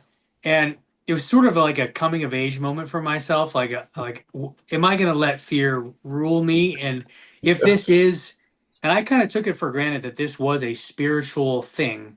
There was an evil presence, an evil spiritual force that was there to deter me or to intimidate me or something. So I took that for granted.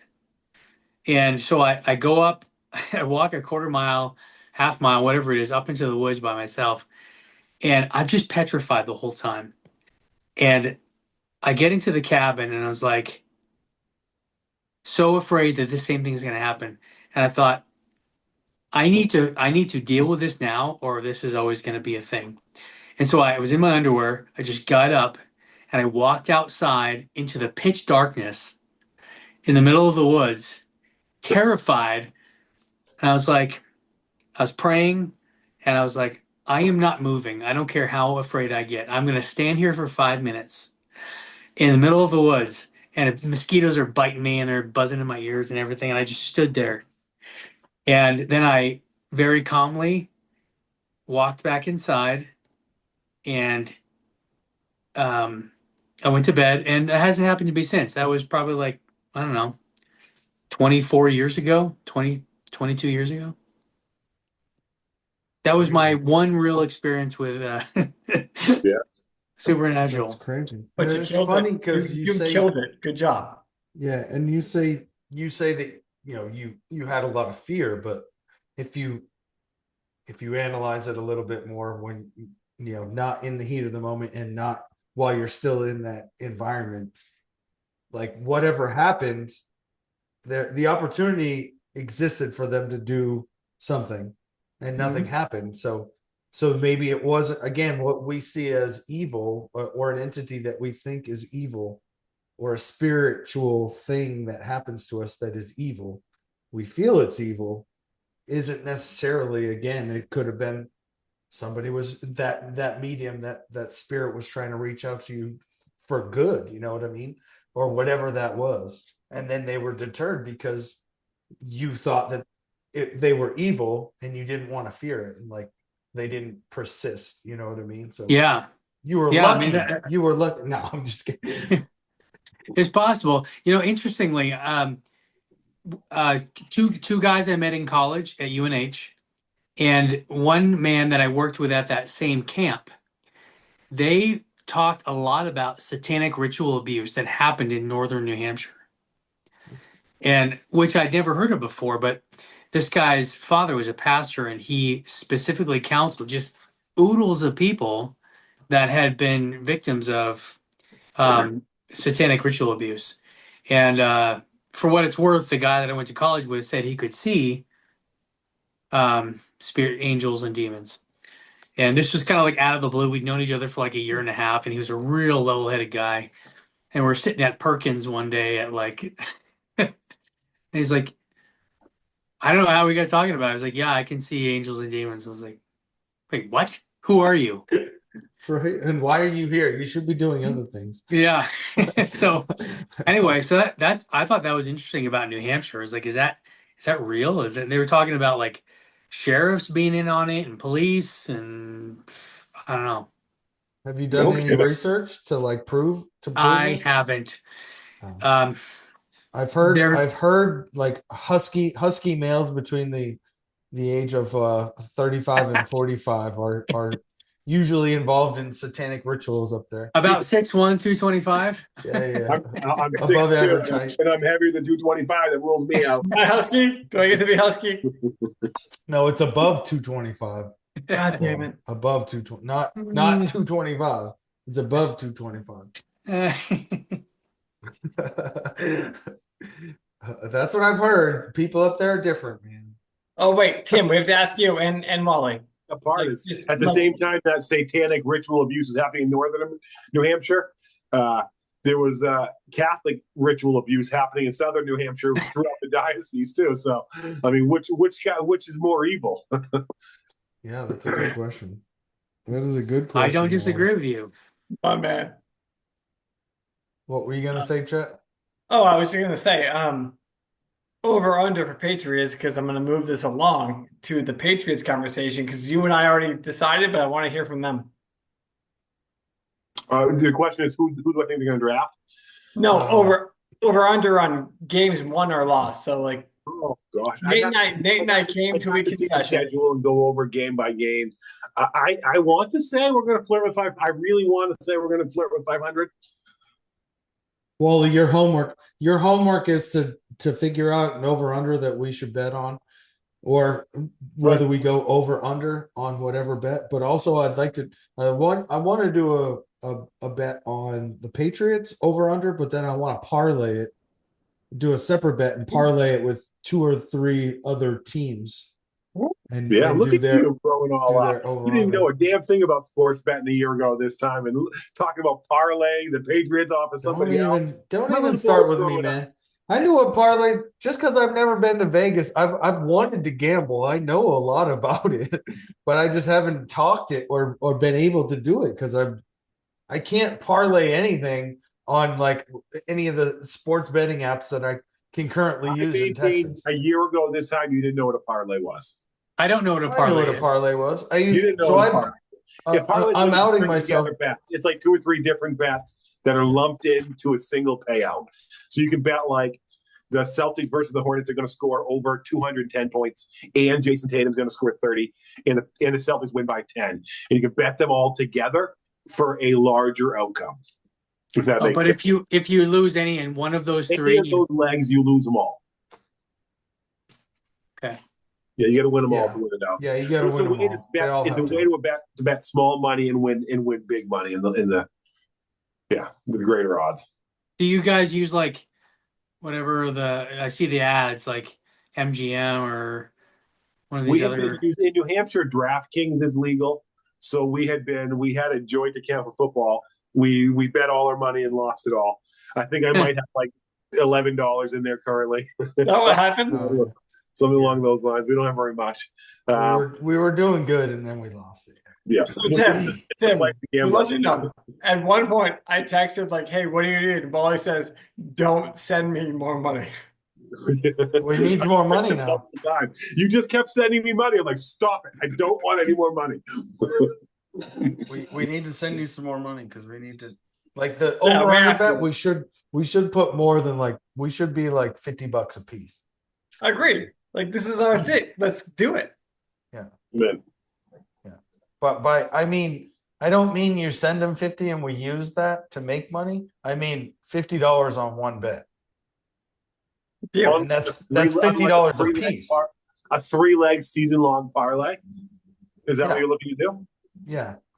All right. I mean, that's fine. Yeah. You pick it. You pick it. Figure out what you want. Well, Figure out no, I'm willing to put $50 on whether it's over under on the Patriots separately, and then we parlay with, and again, maybe we talk about that. It's 25 each for a total of $75 bet to whatever that equals potentially. And that what is that over under? What are you setting? What are you setting it at? Are you going over or are you going under? It depends on where. Like I've seen, I think ESPN has the Patriots at like 7.5. Wow. If they're at like 8.5,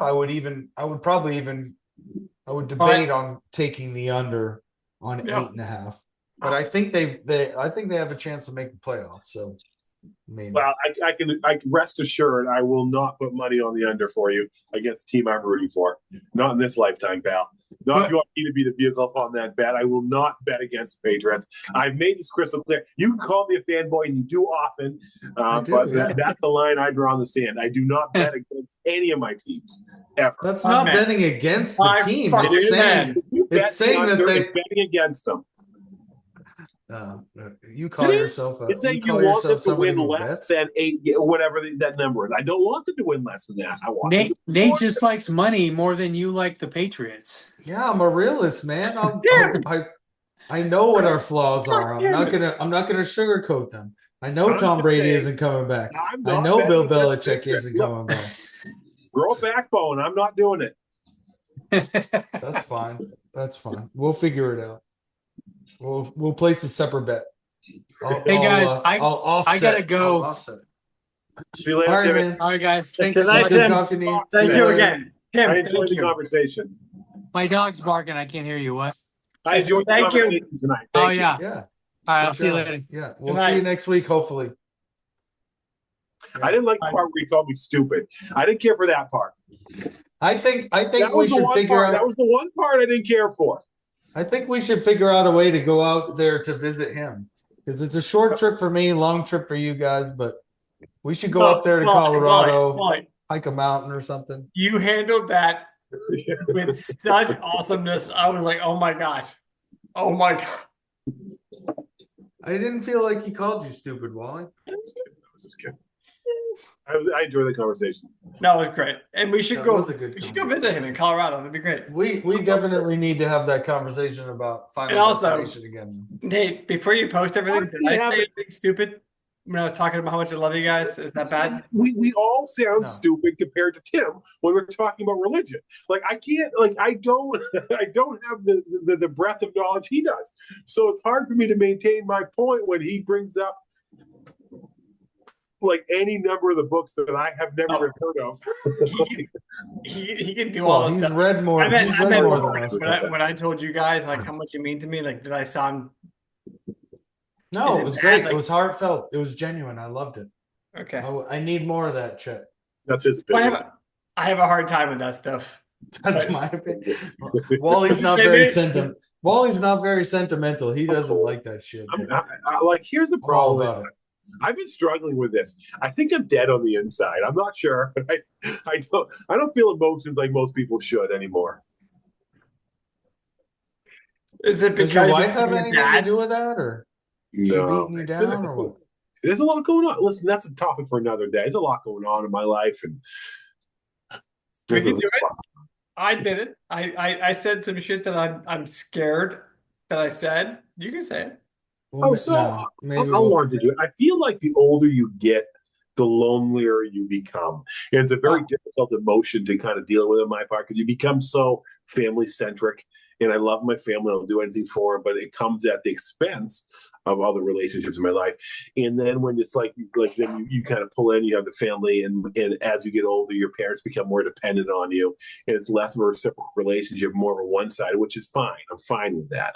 But coupled with like the need to, like everybody needs something from me. Like it's very few relationships, and I think that this podcast is probably the exception. That isn't like I get as good as I give. Almost every other relationship I have is feels to me it's one way. It's me giving. It's me giving my money. It's me giving my time. It's me giving and like I understand that's what you do as a 45. I like logically I get it. Like I know logically this is what part of being a man, right? It's what you got to do. But then you like there's times where you're like, just leave me alone. And like there's other parts of my life suffering because it's like everybody wants something from me. Does that make any sense? Do you guys know what I'm saying? Yes. Yeah, I get it. absolutely. I would say, that is part of being 45, but It is. at the same time, the relationship you choose to have with people, if it is one-sided, then you should figure out a way to not separate entirely from that relationship, but evaluate that relationship and that's a mature conversation that you have with somebody. Like, hey, I feel like every time we're talking, you need something from me, and it's taxing. Like I've got enough going on in my life to deal with my family specifically, my direct family, your small circle. Like I enjoy spending time with you, talking to you. But if this continues to be the result of our interactions, you needing something from me other than conversation and an opinion, then I need to reevaluate how I'm spending my time, because it's not happening and you can reflect back to, again, previous engagements with that same individual. I'm like, I needed to go back to here. Again, I'm here for you opinion wise. You're 100% right. You're 100% right. I can't. It's not. It's just like No, it's hard to do, definitely. Yeah. And you need to, Wait, and Wally, you need to why can't understand you? that. I want to hear Me- this. Wally, why can't you? because there's context. Like I'm not. It's hard for me to like. There's just lived experiences, and it's hard for me, like by all measures, living on top of the world. I got a great job. I got a great wife. I got a great house. I got great kids. It's hard for me in my position of. I don't want to say wealth, but I'm doing. It's not even a financial thing. Like it's just abundance. I got love. I got people around me.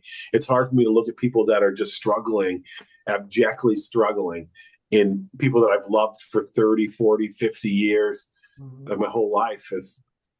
how do you shut that? I don't know how to shut that off. I don't want to be that person that can shut that off. What I said to Tim holds true. He can call it biological, but the reality is I put my value in the relationships in my life. And like it's not something that you can turn on or off at any given time. It's something that you need to embrace in the lean times and in the abundant times. I Yeah. agree. I think that's what Nate is saying though. Like you gotta pick your poison, right? Like you get your people and you gotta make a choice. Like who are the people that are important to you? You guys, as I said earlier, the most important people to me in the world. And so when we're talking about like everyone needs something from you, it's about letting them go. Like Wally, though, your family, your wife, your kids, of course, they're first. And if we are your best friends, which we are, we support that. I get one of my good friends is coming down. I don't know if he's here today. Actually, he's coming down today. I've talked to you guys about him. Um, Today? is he Not here? today. He's He actually hasn't should be talked here. about us. Hopefully he's upstairs right now. I'm hopeful he'll get here any second. Yay. He's my buddy that's going through renal failure and he's on dialysis, and the world is kind of against him, and he's coming. He should be here literally any minute. I'd love for you guys to meet him. Yeah. 11:30 at night. We both have met Does he him. want to come on and say We hi? both have met him. And this would be back in UMF days, like when you guys came up. We got paired together. He was my freshman roommate, first semester freshman year. We were roommates. Well, And Wally, he's been one of my best friends ever since. I will Love say, this. you're feeling the burden of giving whatever it is, your friendship, your finances. You're feeling that because of the type of person that you are. Yep.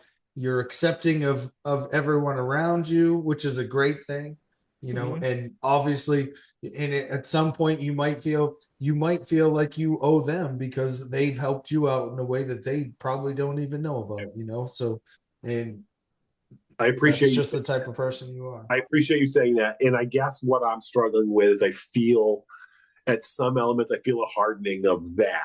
Like I've always kind of identified as what you said. Like I want to be that person. I strive to be that person. That's what I work towards. But I also feel at times where like I'm less when I say I'm dead on the inside. It was partially a joke, but at the same time, I kind of feel partially dead on the inside where like I'm hardening in certain places where I just didn't foresee that coming, if that makes sense. And like it's like I get that. where like I'm Wally, I less get that. inclined to care about things that don't directly affect me, and it just feels very selfish, and I'm struggling with that. And it's kind of like my worldview is changing too, and it's just a lot. It's a lot. And I had to put a new roof on my house. That shit's expensive. It is. But Wally, I'm sure it is. it's That's why I'm important. selling my house, so I Everything- avoid that. Everything you heard me say tonight about you guys being the reason why I got through, all that's true. But then of course it becomes like, okay, now we're in control. We're the midlife people, right? So you get hardened to certain things and you look at certain people and you're like, well, why didn't you do A, Y, Z? But you, man, you made the right choices. And this person that you're trying to help, Yeah. stick with that. Because I swear to God, it'll make you feel better than if you don't. I know. Well, then this I know, and I will, and I do, and I continue, and I will continue to. But it takes, like you talk about trauma, it takes a toll on my worldview and the way I look at people, and like I don't even want to talk about it on tape, to be honest with you. We stop recording. No, it's all good. We don't have You know, it's hard for me to appropriate context without naming people I love, and I don't want to do that. No, you don't need to. I get that. I will say anyone that you're spending time with that isn't your wife and your kids, it's taking away from them. So Yeah. like, Yep. I mean, that's the bottom line. You know what I mean? If it's not family, if it is just friends, even though they're not blood, like they are taking away from you spending time with your family. So that is the cost of doing business with It is. those But I individuals. You know also what I think mean? it's a So- necessary cost because when I said initially about the loneliness, like it's true. That impacts you as well, and you need does. relationships like this where you're in unique contextual, like generational relationships with people that aren't just now.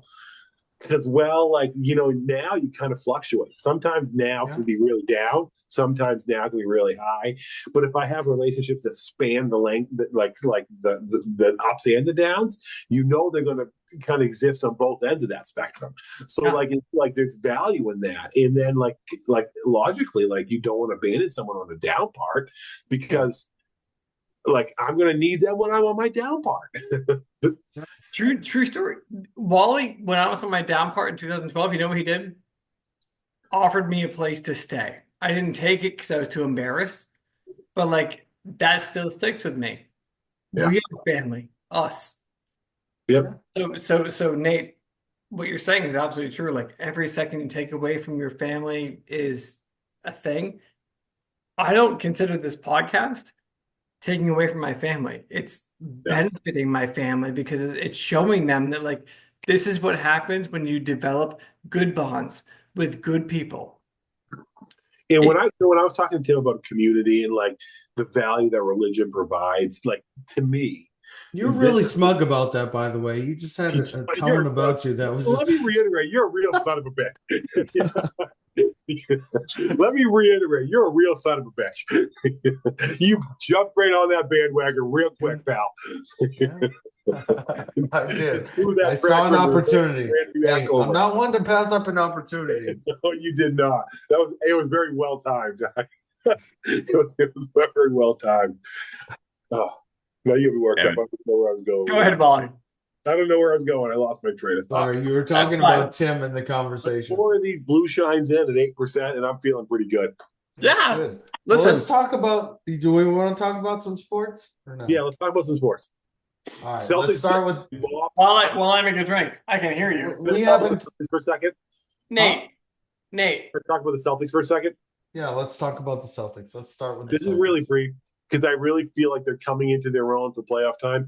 They beat Charlotte, and I know Charlotte's the worst team in basketball, but they beat them by 30 points tonight. When our team is on the floor, we've been playing at a very high level. I think that we're starting to click. We won 9 out of 10. I mean, when we're trying to win, we win by a considerable margin. We're playing our best basketball of the year. I'm a little concerned about Jaylen Brown's knee. He's not healthy. We know that. It's clear he's not healthy.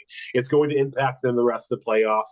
But I've also seen that despite that knee injury, he's playing at a high level still. Jason Tatum is playing.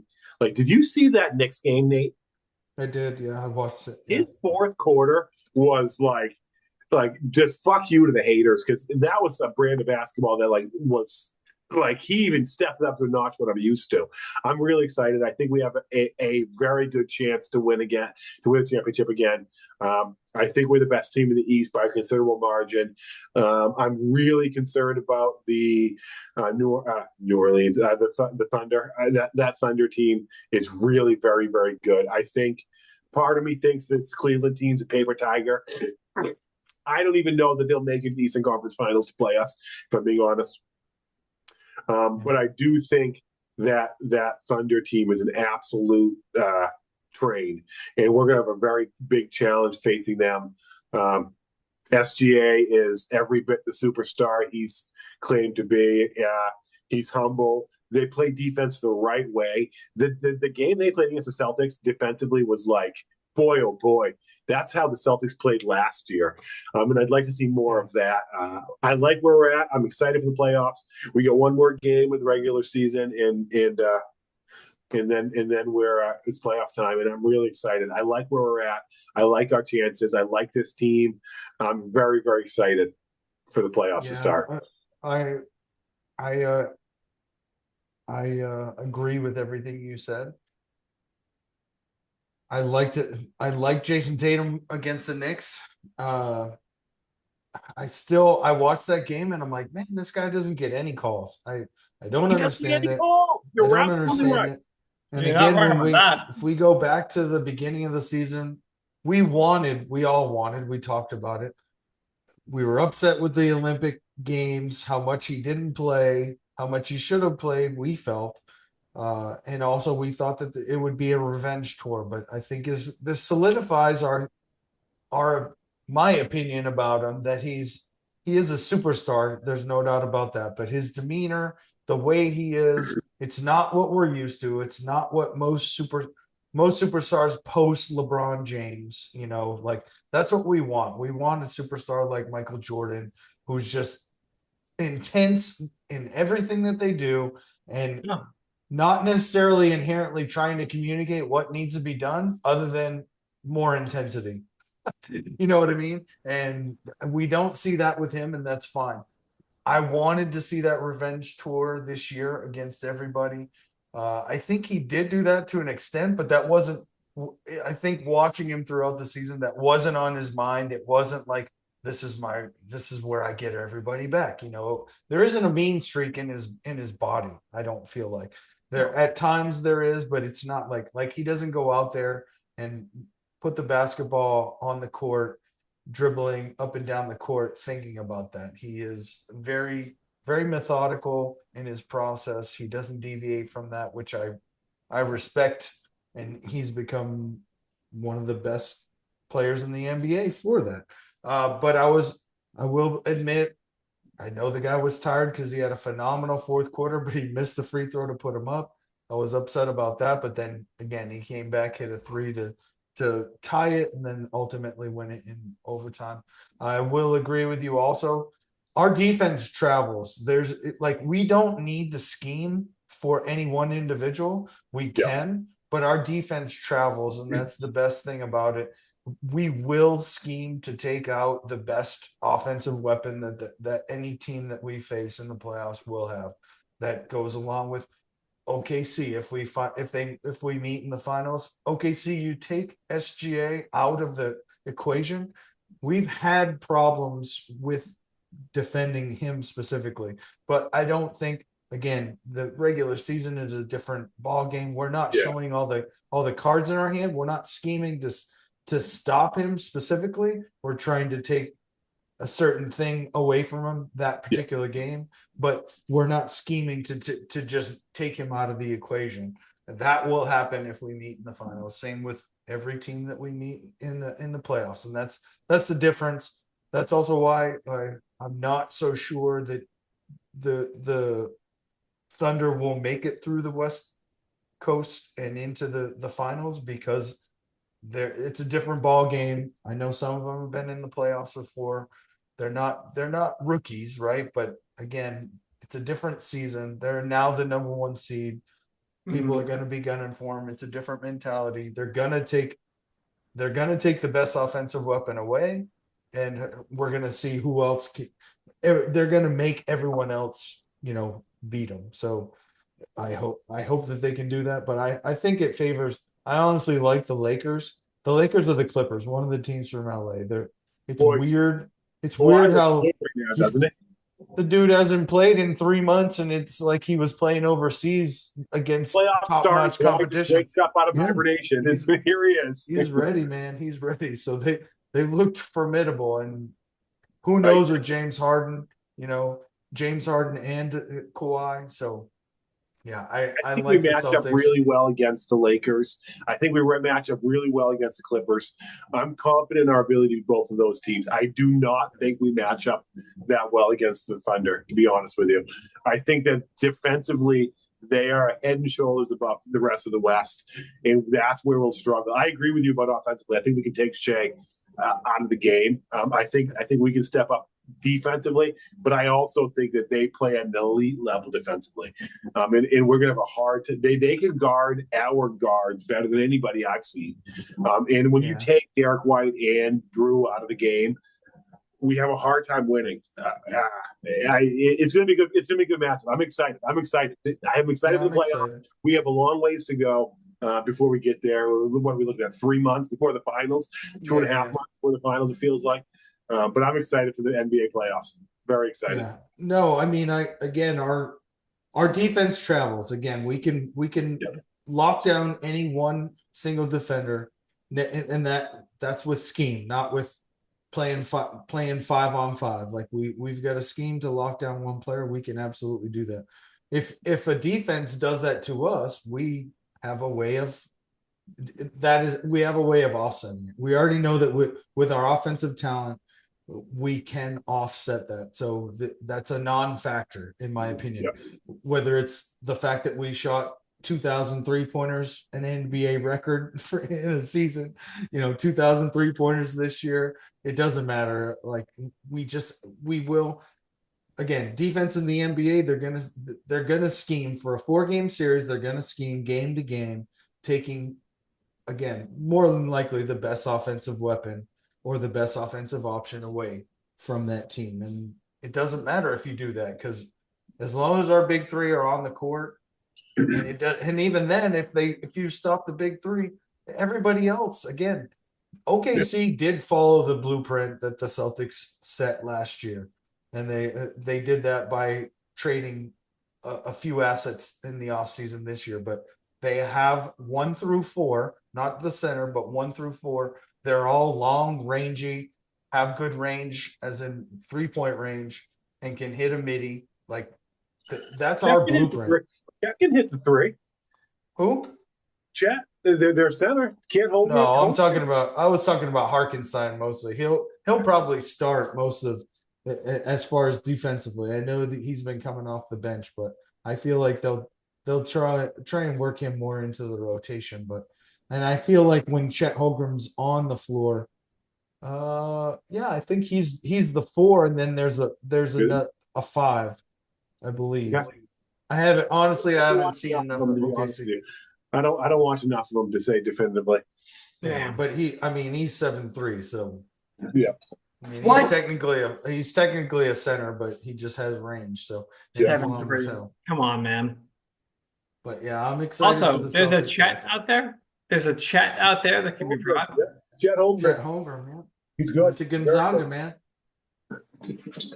Well, that Chet should be happy with what he accomplished, but he should also be pissed off at his dad. Not cool. Because they named him Chet. Yeah, you don't name a kid Chet. That's Oh. stupid. I don't know. It's not a bad name. All right, we'll retrograde back to the NCAA men's and women's final. Oh, I just wanted to point out, like, Paige Becker, phenomenal career, almost surpassed Caitlin Clark in points for an entire tournament, but had a phenomenal career. She's probably going to be the #1 draft coming up. I think on the 14th of April is when they have the WNBA draft. It's crazy. Which is gotta be #1. The season starts Gotta be the week #1. after. Like, it feels like the WNBA season starts right after the draft too, doesn't it? Yeah. I'm not sure when it starts, but it's crazy. It's crazy. I don't even know when the WNBA finals is. I think that it's before the draft. Or right? well, that would make sense.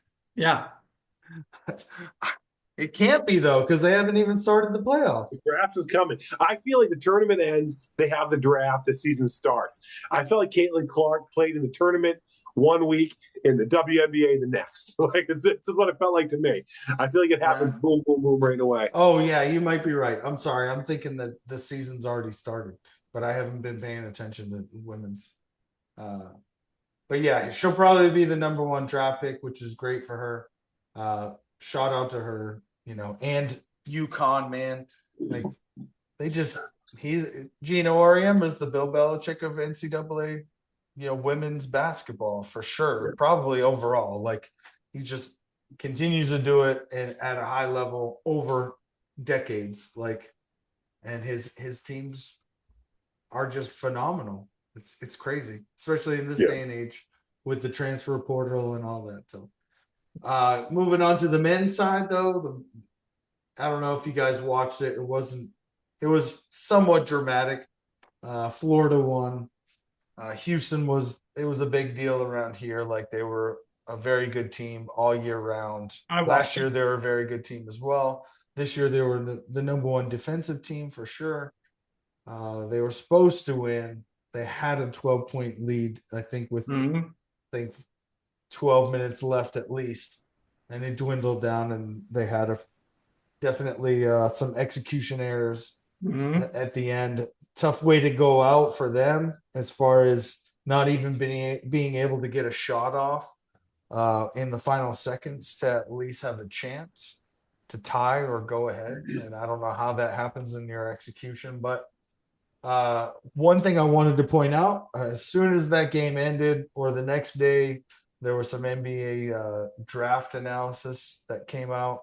They have Walter Clayton, which is the starting point guard for Florida, going to the Celtics in the first round. What do you think about that, Wally? I don't. I mean, the Celtics' first round draft pick. It doesn't really matter. They're not going to play. Like our first round draft pick hasn't played for a couple of years. So we'll see. I don't know. We'll see. I will say in Brad, I trust. He's proven himself to be adept and very good at drafting. I like who we drafted last year. Who's that white guy? Brett Chauffeur or Schwanker? Anchor. No. Golly, he looks like he's from Southie. And he actually has been getting good minutes on occasion in blowouts. Why can't I think of his name? It's going to drive me crazy. So I will say, like, it doesn't matter. We're going to draft a kid, then we're going to stash him away in Europe or play. Baylor Schreeman from Creighton. Baylor, yeah. He's logged some minutes this year. And he's looked good. He's looked good when he has. I think he's going to. We have to make some really tough salary cap decisions in this offseason. But I think he could be a guy that could see some minutes like legitimate minutes next year. Baylor Shireman, yeah. Yeah, Baylor Shireman. One guy that I was looking at, he declared for the draft. He's from Russia. His name's Igor. I can't remember his last name. He's a 6'9" point guard from Baylor or BYU, which it was surprising that he decided to declare for the draft because they have, I think, like the number one recruiting class this season at BYU They get the number one prospect in the nation. Yeah, and he declared for the draft. He can rescind that and he can return if he wants to, but maybe they weren't willing to pay him.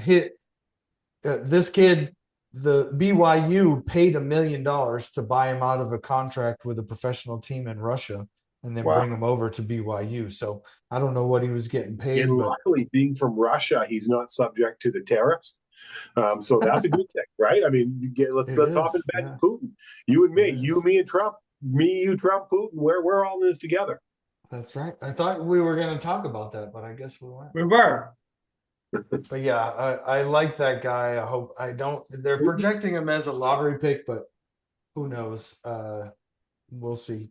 But I think that type of body, 6'9", with all those skills as a point guard, he's got some range. I'd love to see the Celtics get him. The one thing I don't like about Walter Clayton is he's 6'3". He's a true point guard.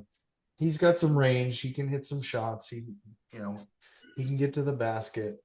He has a nose for getting buckets, but it's just his stature. I like to see those big rangy dudes. Derek White's what, like 6'5", 6'6"? Like that 6'5". I was gonna say 6'4", 6'5". Yeah. So, and I know he's not going to surpass Walter or Derek White as far as taking over his position.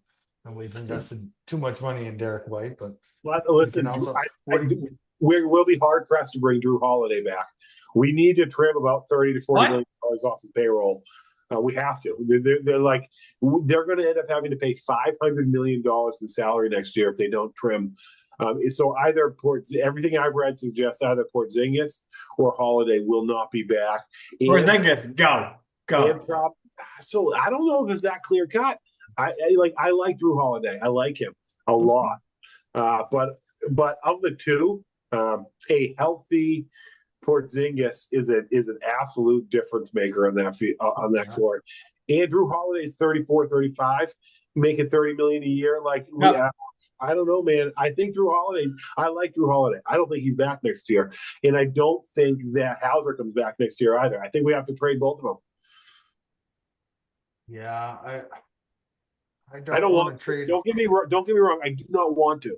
We have to substantial salary. Yeah. Hauser does? Hauser makes good money. We re-signed him to an extension last year as well. He makes 10 to 20. I don't know. Look up his numbers. He makes a good amount. He's not on a rookie level contract. He makes 10 plus million a year.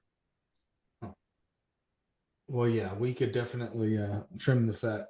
Starting there, I like The Hauser, fat. but Thank you, Elon. I like Hauser, but we got somebody else. Luke Cornett can log some more minutes, and We got what's to his resign name? him. Drew? Luke Cornett's going to go for big money. There are some teams getting. Luke Cornett's had a big year. I'm a huge Luke Cornett fan. We should not let him go. We should He's a free sign agent. him and trade him. Sign No, him and trade him. Yeah. I mean, don't let that asset go. You develop that. It's Sign not him and like trade him. we'll see. We'll see. I don't think he's a. Hey. I think he's an unrestricted free agent. I think he can just sign to the highest bidder. He might be. We don't have his bird rights. He hasn't. I don't know. We'll see. We will see. Yeah, Derek White's 6'4", so not that much taller. My doctor I told me feel like one he's time, longer. one time, my doctor said 6 foot. I'm not 6 foot. About who? My doctor said one time, so now that's on my license. With shoes on. Said that about who? Me. 6 foot. The baby daddy. The baby daddy. All right, let's talk Celtic or let's talk NFL. Let's go. Last I'm week, down while for this. we talked about the Joe Milton trade, what do you think about it? Oh, People well, are up in we arms talked about about it. this. I understand why they're up in arms about it, but I think we have to. I think Jeff Mott gave us some really good context. He played really well in a game that the other team was actively trying to lose. True. The problem is that in a league where his value is only going to go up based on opportunity, he was not going to get opportunity to play on the Patriots. If you think we're going to win 7 to 8 games a year, that is almost certainly contingent on the fact that our current quarterback stays healthy and plays the entire year. And if we play 8 games, our backup quarterback's not going to see the field. So it's hard to develop value from a player who's never going to see the field under the best case circumstances. In some regards, he may have as high. There's an argument to be made that his value is as high now as it could perceivably ever be. This was not an elite college quarterback. He struggled prolifically in how many different teams did he play for when he was in college, Nate? Do you know? You're much more versed in the college world than I do. He played for a number of different teams, didn't he? I think it was 2, Michigan and The Bills Tennessee, were I trying wanna to say, lose. But I'm gonna look. That's all we're gonna say. The Bills were trying to lose that I game. feel like I like him, but we got a 5th round pick. The more I think about it, the more I'm inclined to believe there was locker room strife or tension between the two of them that probably wouldn't have been healthy. I think a veteran backup makes a lot of sense. And I also would not be surprised if we draft a quarterback late in the draft this year either. Like sixth or 7th round. Yeah, something Makes like sense to that. me. Yeah. Late in the draft.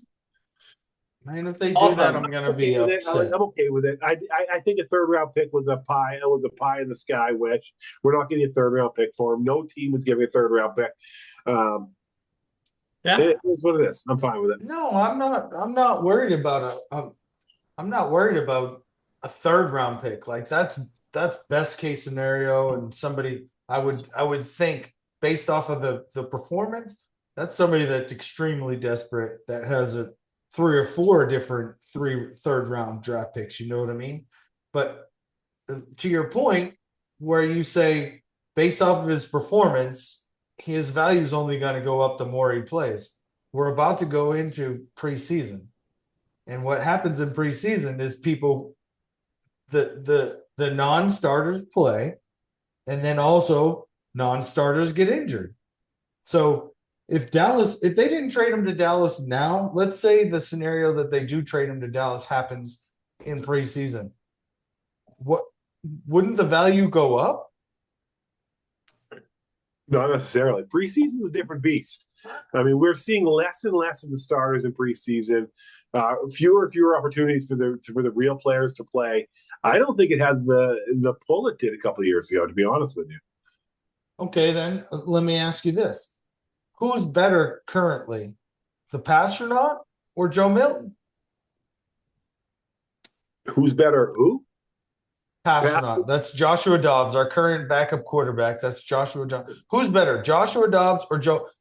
Actually, I don't want to know who's better. Who's upside? Whose ceiling is higher? Well, I mean, that's a trick question. I mean, Joe Milton's not. obviously going to have a ceiling because he's a 1 year into his career versus where's Dobbs at in his career?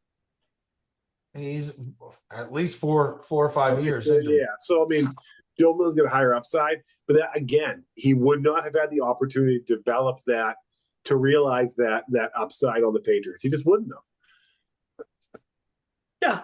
Yeah. Joe Milton, by the way, sorry, I'm just jumping back in, but like Joe Milton, Drake May, no comparison. Drake May is fantastic. Joe Milton is good, but he's a backup. Yes, but it just begs the question of, like I talked about, like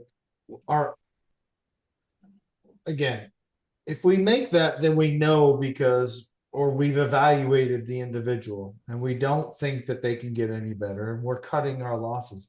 But I disagree with the fact that if you feel that way now, there's more development that you can be doing with that individual to make him more valuable, not just to you, but to others. And again, when we look at who our current backup quarterback is, I'd rather put Joe Milton in when he needs to go in than Joshua Dobbs. Like, Well, I get that. and so we have this individual, Joe Milton, on a rookie deal, drafted him in the 6th round, extremely cheap. And we go out and pay somebody else more money who's not as talented, and then we trade that talent away. Like that's when we talk about football decisions and business decisions, Wally, like neither one of those are good in my opinion. The football and the business decision. Which only again begs the question is, what don't we know? There's an element here of that, like there's something missing where like there was an issue in the locker room, or he's not as good as the public thinks he is. The team has a greater insight. I'm okay with it. I'm okay with it. I just don't understand how we gave up the 7. The other question is, who's your starting quarterback? Do you Drake think Drake May needs a backup, or do you think Dak Prescott needs a backup? Because I would say Dak Prescott needs a backup way more than Drake May does. Right. And again, we go. I told you, Chet, when we started this conversation, I'm mad at both teams. Yeah. I'm mad that the Patriots that we traded them to Dallas, number one, at this time and at this point, because we could have waited, and Dallas still would have the price would have gone up for Dallas, and they would have been willing to pay it.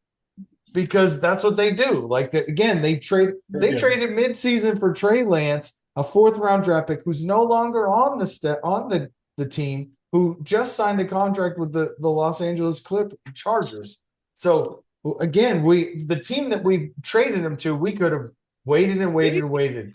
Or maybe Dak comes in and has another great year, and they're not worried about their backup quarterback because Dak has a fantastic regular season like he does every couple of years.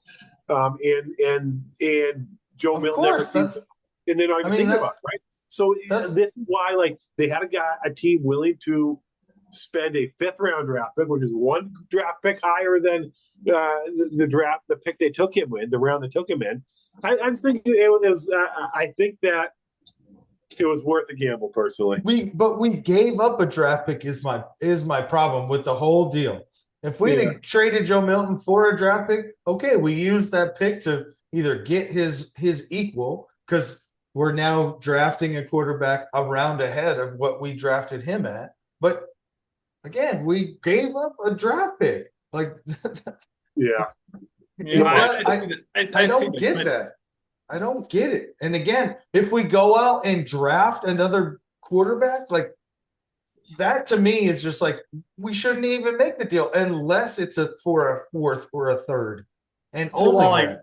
Well, last week Dave and I were talking about there must be something we don't know. Must be. Because it was such a low value, right? Like there must be something like does the Drake May people, are they upset about Joe Milton? Is there a reason why we sent him away for so little? And I agree with you, Tate. Like that made sense. Like I just trying to figure out like what was the reason. And we may never know. Similar to why did Malcolm Butler not play? Well, No. we know that was a No, Bill Belichick no, decision. no. He could have helped. He could have One helped. was the starting cornerback that didn't play in the Super Bowl. The other was a backup quarterback that we drafted in the 6th round. Like let's not compare the two.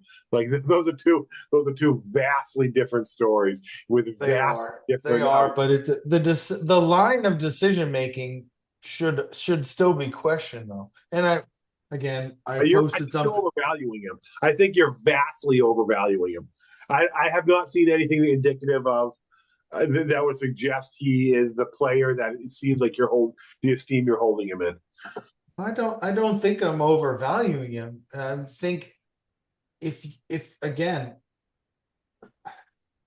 it's not showing your hand in poker or not having have a poker face. Like they should hold that individual that they drafted in higher esteem, or wait to develop him and know what his value is wholeheartely and not That's settle. hard to do when you have a limited roster space, though, right? When you have 52 spots in the roster, you can't. There's not many opportunities to keep a project on a roster like that. Wally, there's no one in the fanboy nation that would say, I want Josh Dobbs over Joe Milton. Very much. If that was insulting to you, then that's an intrinsic problem that you have. For months. I'm saying fanboy nation like that. I'm not saying you're the president or an honorary member. I'm just calling out fanboy nation. But Patriots, I don't think you're being far more of a fanboy than I am. I think I'm being a lot more practical than you are. You're being a fanboy to Joe Milton.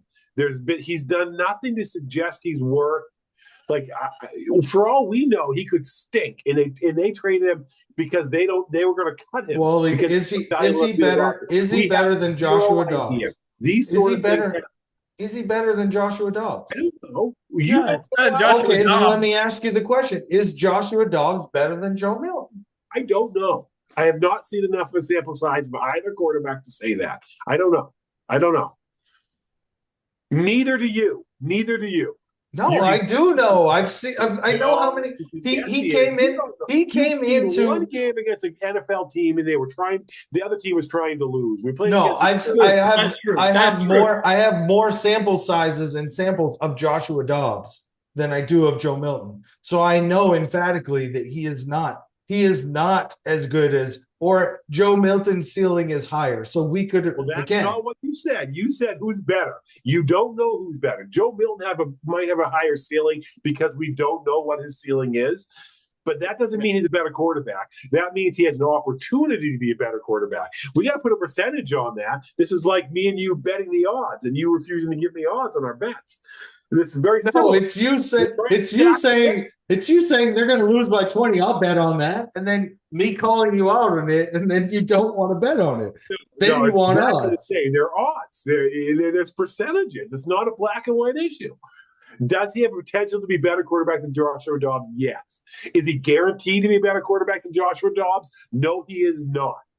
He's not. You're right. There's an underlying factor in this whole scenario, which again, in the past, just like with the Malcolm Butler situation, it was always in Bill Belichick we trust.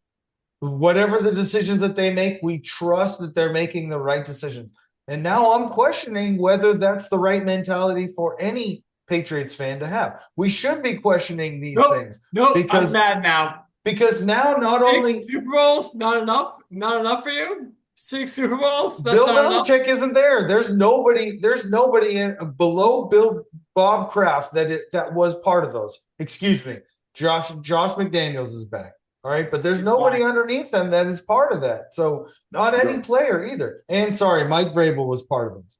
Mike Vrabel was part of those as well. But not like a small part, like a big part. Don't forget Joe Cardona. But again, we shouldn't have this blind faithfulness in anybody in that organization. We should be questioning these things. We should want them to explain to us and hold them accountable. And we will eventually when it comes around. If Joe Milton comes in for an injured Dak Prescott and leads them to the promised land, and we're like, well, shit, all we got was a 5th round draft pick for that dude, and I'm pretty we're good with standing Big Name here right now. with no change in the our sixth pockets. round draft pick. Again, we're spent now 20 minutes talking about the 6th round draft pick. What did the 5th round draft pick do from last year? Who was it? What did the 4th round draft pick do from last year? Like, I think we have struck out pretty consistently at damn near every draft pick over the last 5 years. So yeah, I hear what you're saying. They have not, and I think that's as reason enough to believe that you're putting too much faith in him, because we've struck out at almost every draft, with the exception of maybe like Christian Gonzalez. We've struck out damn near every draft pick for the last 5 years. Yeah. So when we have somebody with value, and what is Wally right now? What is the most valuable position in the NFL right now? Not backup quarterback. It's quarterback. It's not the quarterback. It doesn't matter what. It doesn't matter whether you're the 1st string or the 3rd string. But it's absolutely. If you're talking about what's the most valuable position in football, the backup quarterback's probably the 20th or 25th most important position on the team. No, that's not true. Because if you don't, it's so true. Starting running back, I would take starting wide receiver. I'm leaving this conversation right now. Y'all have a good night. In offensive end. No, that's not true at all. If you don't have a starting quarterback or a franchise quarterback, you are looking for that. And where do you start? You don't start looking at underclassmen in college. You start looking at backup quarterbacks in the NFL. I mean, their value is higher, which is why, again, yes, we drafted him in the 6th round. We got a 5th round for him. We gave up a 7th as well. But I still think you hold him there because he's better than the guy that we brought in to be the backup. I know that. We hold him there. We hold him there. Hold him in our organization until we feel like he's maximized his value. And I just think that we didn't do that. And again, that's why I feel like we should question, because it's not that we hit on a draft pick, but we got a 6th round draft pick that some people have an interest in.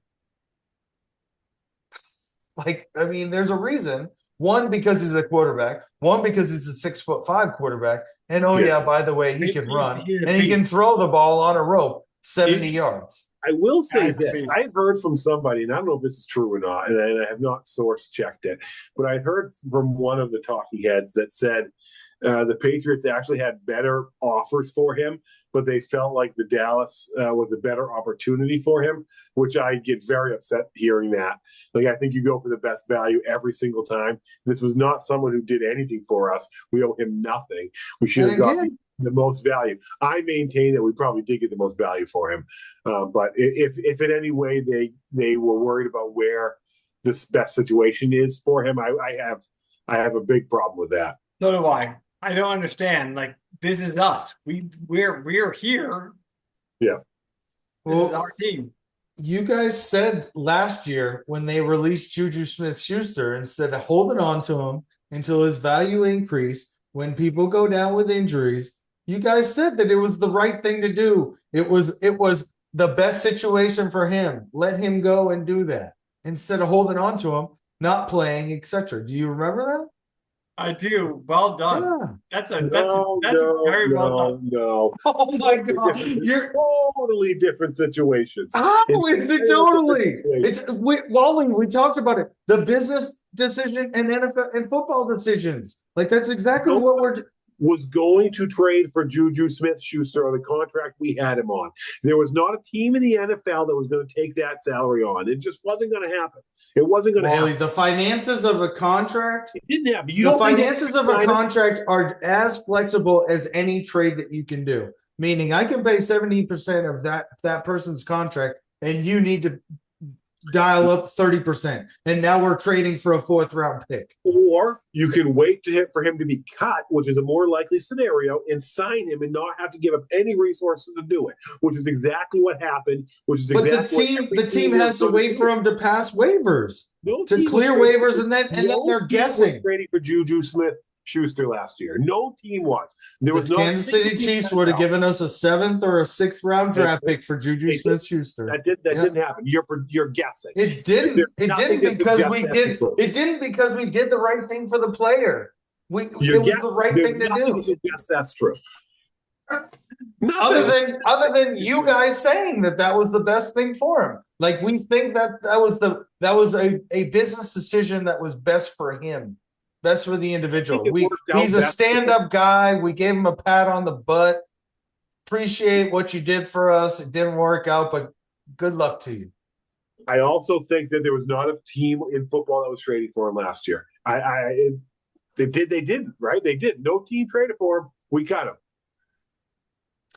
I mean, that is what happened. But hold on, well, you don't think they pursued trades prior to cutting him? You don't think they tried to get I don't know. Did you and your insiders in the Fanboy Nation find out anything? I thought we're guessing here. We're not just guessing. We're not guessing. You just said earlier. You heard about other teams getting offering more, but they wanted to put him in a better situation. I did hear that. So you didn't hear that about Juju? I did not hear that about Juju. No. Did you? We just did the right thing. I wouldn't have let him go. I would have kept him on the payroll, left him on injured reserve or something that didn't affect my roster until I figure out a way to get something back for him. And waiving him would be the last resort, and it would be right before the playoffs. And then hopefully he can get picked up by somebody. I think there's a difference between a 10-year veteran and a first-year backup quarterback. I think it's a difference. I don't disagree with you, but to me, if I'm running a team, they hold the same value. They're a roster slot or a potential asset that I can turn over for another asset. Like, I just don't think he was the asset. I don't think either one of these players are the assets you think they are. I feel like Juju was not a great asset that we would not have gotten anything for. And I think getting a higher draft pick than we spent on him was the best we could hope for Joe Milton. We'll see, right? I mean, the time will tell. We'll see.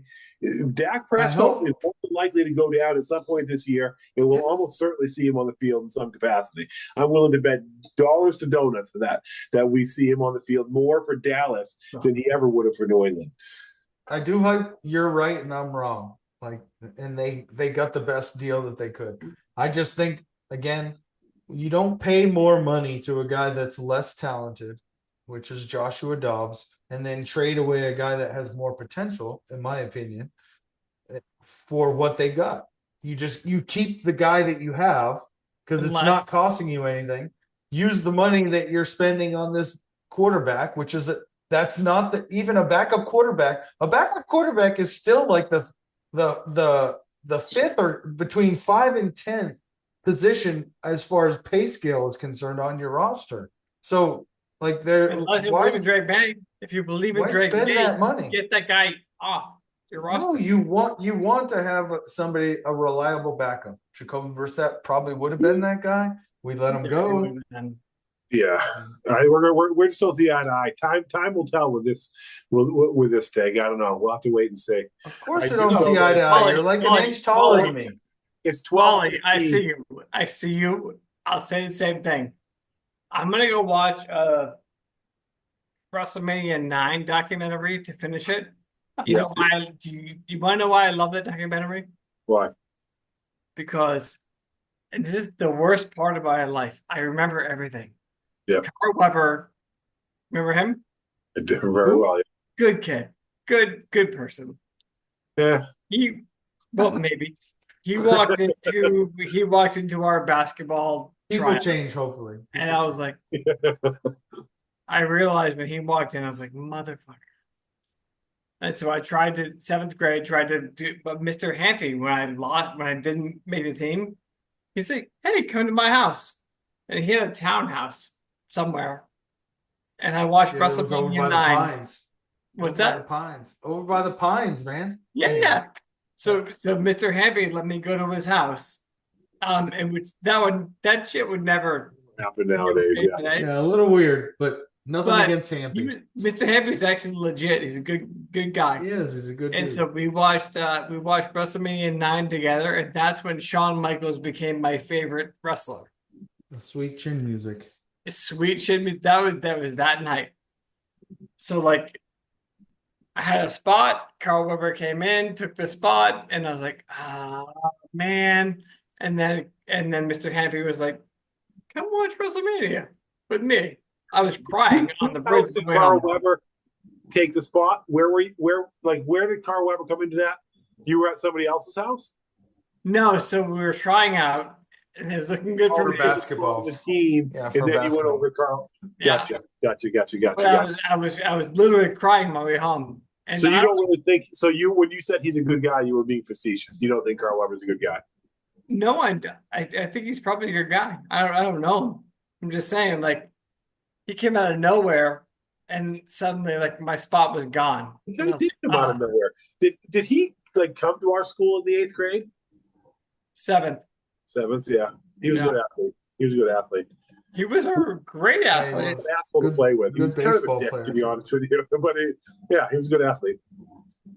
Yeah, he was not a level-headed individual. No. He was like me in that aspect, but he was Well, he was mean. very demeaning. He was demeaning to others. You got mad at I was yourself. mean to myself. Yeah. You were mad at yourself. You never got hated to myself. meet other people. He would lash out at other people. Yeah, he would. And Yeah. he wasn't good enough to lash out at other people. Yeah. Maybe. I have no idea because I didn't get to experience it. But I wanted to be part of a team with you guys. That's what I wanted. Like, all of my cuts, every time I was cut, was never about like I felt that I wasn't good enough. I couldn't spend time with you guys. That's all. Oh my That god. makes sense. That makes sense. No, Shut that me. makes 100% sense because then you ended up spending more time with the individuals that you talked about earlier. Yeah. So that explains it. It does, honestly. That was Uh, the pain wasn't ever that I wasn't physically good enough. It was that I couldn't hang out with you guys. Wally, you have some homework. You need to do Yep. some research on Patriots over over-under. unders. You got I'm Yeah. on. I'm on it. Are you Patriots watching over-under. do you pay attention to the Masters at all? Not Me? really. I I'm mean, watching right now. Yeah, it's It's well, it's replay. reruns. Yeah.